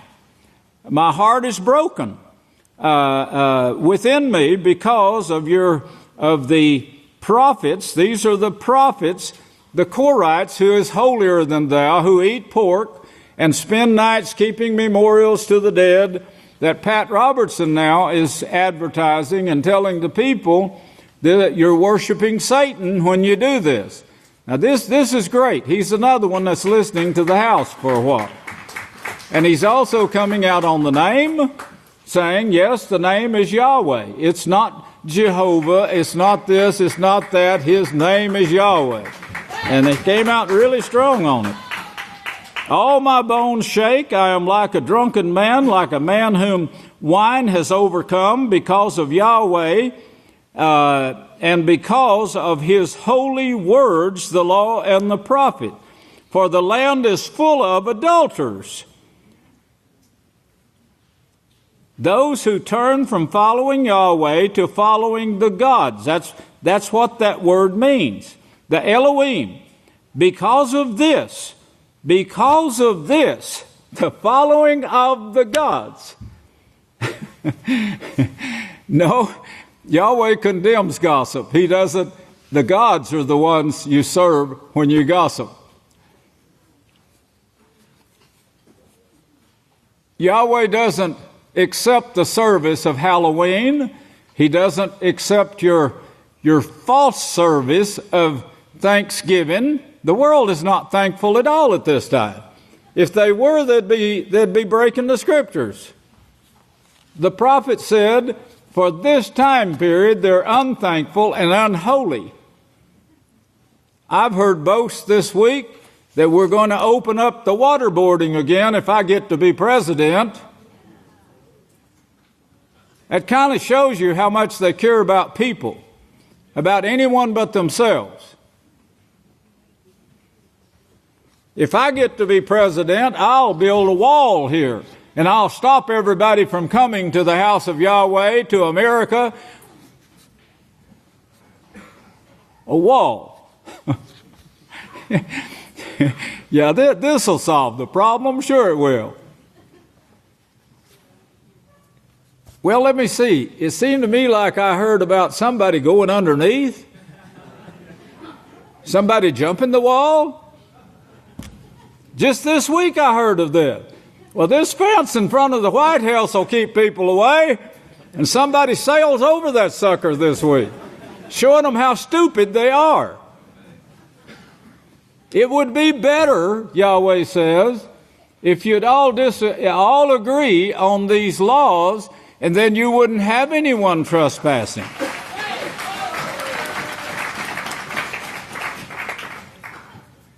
I've been telling them that now. You and I have been telling them that for about 50 years now. The ones that was born later joined the party. Because of this curse, God worship, the practice of adultery, fornication, gossiping, liars, they'll all have their part in the lake of fire. Because of this curse, the land mourns, and the pleasant places of the wilderness are dried up. Did you know that's what caused that? I've been telling people this. By the way, they did some more research now, and they're actually finding out that there's some actual microorganisms up there in heaven now, in the firmament, and they say they have an active role in what man does on earth. Boy, aren't we smart. 6,000 years it took for them to figure it out, and they never did figure it out till we told them what to look for. Their conduct, did you get that? Full of adulterers. Because of this, the curse, their conduct is evil. Where did we hear that word, evil? Right. Genesis 3. Genesis 3, if you're evil like the gods, which Cain and Abel, Cain killed Abel because Abel was righteous. So you see a hatred there. Adam and Eve, they were taken out of the garden. Mankind was taken out of the house of Yahweh. Well, where did he go? To Egypt.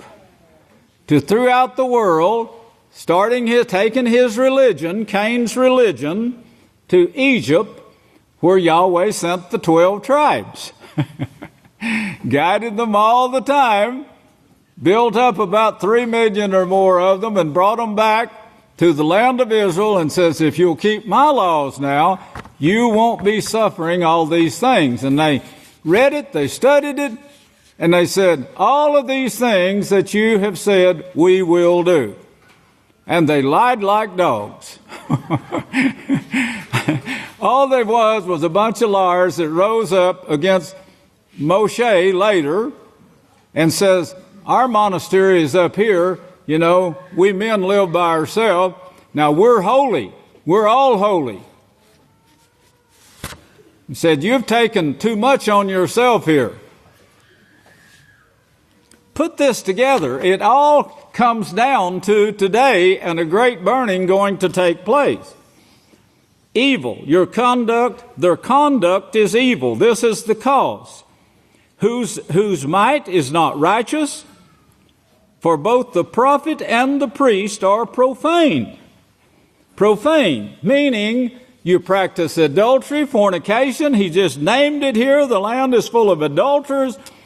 They're cursed. The land is cursed also. It mourns because of this curse, because of your evil. Your conduct is evil. Verse 11, yes, even in my own house. Now, this is where they had taken over Yahweh's house by force. And of course, Solomon wouldn't even recognize it after that. And they took it over when Solomon was of old age. He had his priest didn't have a high priest that was righteous. His priests were actually the ones that turned to evil and took over the house. They killed the ones that were trying to run for office ahead of them. They committed murder. They murdered the priest of Yahweh, so they could no longer talk. They tried to murder Jeremiah, but Yahweh showed his power and protected Jeremiah to do this job for us today. So all of this could be written and given to us. Yes, even in my own house I have found their wickedness, says Yahweh. And so their way will be slippery, he says, slippery places to them. This means, I could speak for weeks on this, these things that they're trying to decide right now, like groping as blind men in the dark. You know, they're trying to figure out a way to build the temple, trying to figure out a way to stop the fighting while they keep stealing and breaking Yahweh's laws. They're trying to figure out a way around those laws, a loophole where they can bring peace here. Well, the only way they can do it, he says, is the Pope gave him the answer to this. The Pope gave Netanyahu this answer that he's giving us. This is insolvable. Well, not if Israel has full control. If he's the sovereign, if Israel is the sovereign, well, that's what's wrong now. Who is the sovereign right now in the United States and throughout the world? The Vatican, the divining serpent, trying to divine a scheme so they can be in power, so they can demand anything they want, like they did before with the Holy Roman Empire. I am holier than you, he said. That's what they say. Isaiah 65:5. Stand by yourself. Don't come near us. We're holier than you. And all the things are hid behind the walls and the doors in the monastery. The way they are in Egypt. Yes, this is going on with the Coptic religion in Egypt, but the news media is not allowed to tell like they are about Rome, the brother to the one in Egypt. Our forefathers were warned, you're going back into Egypt. This is what I brought you out of. You're going to be bringing war, sickness, and disease to the land. You're going to devastate the land. It's going to vomit you out. It's going to burn you up. Well, now we're at the point where the Catholic Church, the Pope, is saying that get ready to meet your God. This is the end. You're going to meet him face to face. You better get ready. And then I read on. I think, well, what's he telling them here? Repent? No. He doesn't know. And he blurts out a few words, but he doesn't tell them anything about getting ready to meet Yahweh. But get ready to meet your God. And you would think by the apostles and the writings, he'd say, be righteous or something. No such thing came from his mouth. Hey, just be in expectation of meeting your God. That's all. And so, their way will be slippery, and then in darkness, the trouble will come upon them, and then you see darkness driven and fall into darkness, then into thick darkness, and they will bring trouble upon them, upon themselves. The year of their visitation, that's punishment. Hebrews 10 says Yahweh. Hebrews 10 says if you sin willfully after the knowledge of the truth has come, that's about Hebrews 10:26, if you want to write it down. After the knowledge of the truth has come, there remains no more sacrifice. Well, Yeshua was your sacrifice. Think about that. You could go too far, like the Catholic Church. You could go so far that you can't turn back. Think about that the next time you listen or produce or attempt to produce gossip against the work of Yahweh. The world is going into great depression, great troubles. I started telling you years ago, we're trying to get the dates now, but I told you years ago that Malachi Martin wrote this in the book, The Keys of This Blood. I quoted it years ago. I read you their plans, the plans of the Catholic Church. It hasn't changed at all. Pope Francis appoints population control extremist to Vatican Post. Now he's the one that says, get ready to meet your God. This is World War III, he says, that you're seeing right now. Now this was what took place in France. He says, a scientist who believes the world is overpopulated by 6 billion people. Now, of course, the Pope he says, everybody is going to be killed except that billion Catholics. That's what he's saying. Russia says when you're a bear, you better watch out. Even the little nations are saying the same thing. Putin says, get ready for nuclear war. He's telling his people, get ready for nuclear war. Get your protective gear together. Make sure it fits and ready to use, because we're going to have nuclear war. The Pope is saying this is World War III. Get ready to meet your God. He's telling his people that. This scientist, a scientist who believes the world is overpopulated by 6 billion people, has been appointed by Pope Francis to the Pontifical Academy of Science. The Holy See press office made the announcement today that besides being one of the 4 official presenters of the Pope's controversial encyclica on the environment Thursday in Vatican City. Now, all of this has been presented to the world leaders right now. His visiting one world leader after another, coming to the United States. It wasn't to shake hands and kiss babies. It was to tell them their next move as to what they're going to do, and we can use this so-called global warming plus overpopulation as an excuse. But all you Christians are going to be saved out of this. We're only going to kill the other religions out there.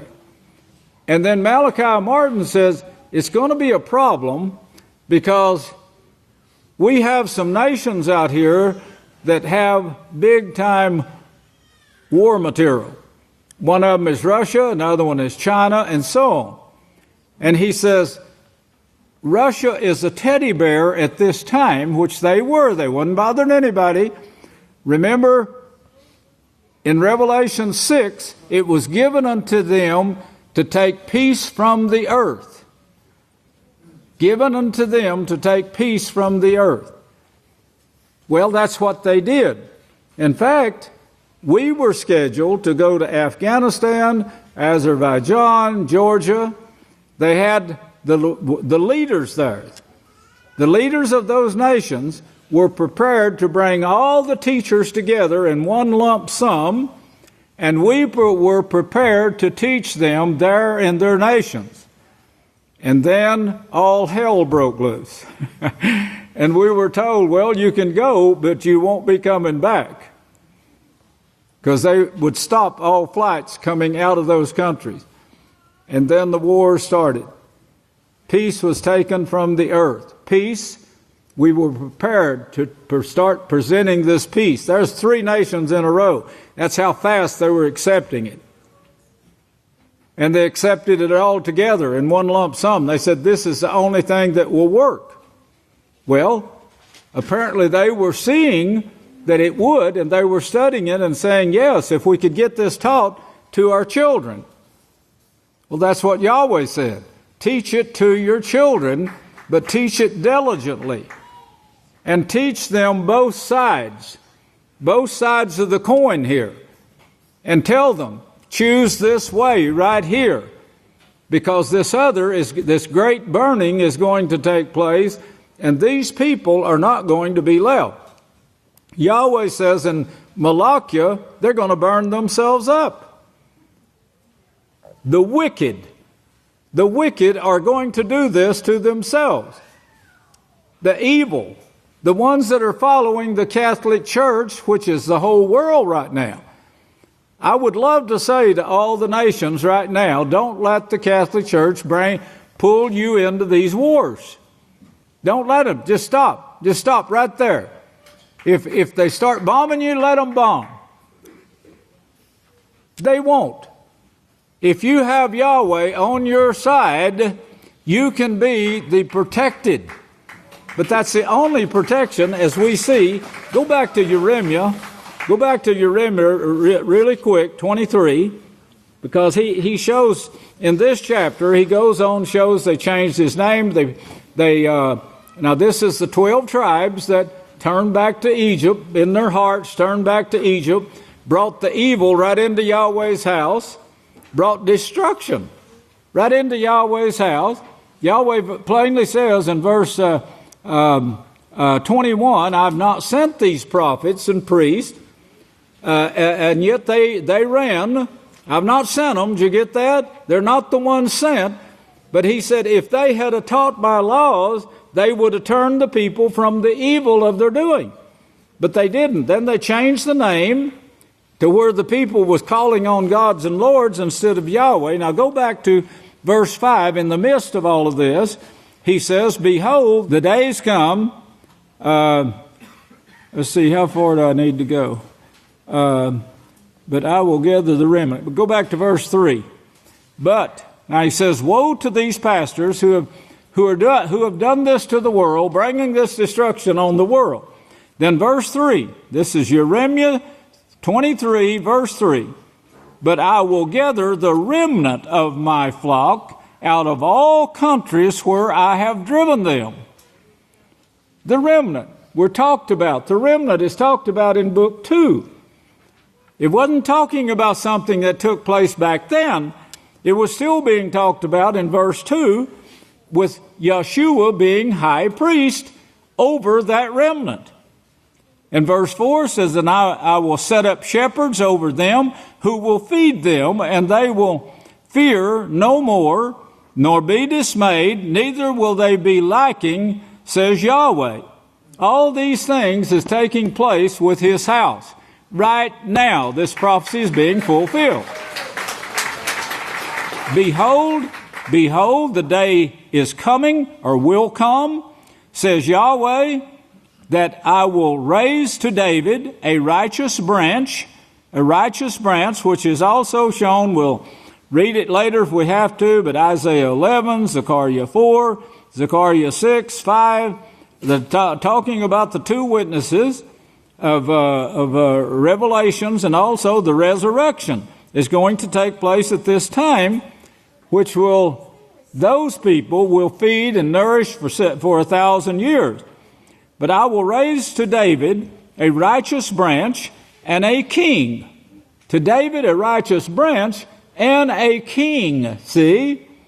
And that's what we see in Zechariah 6.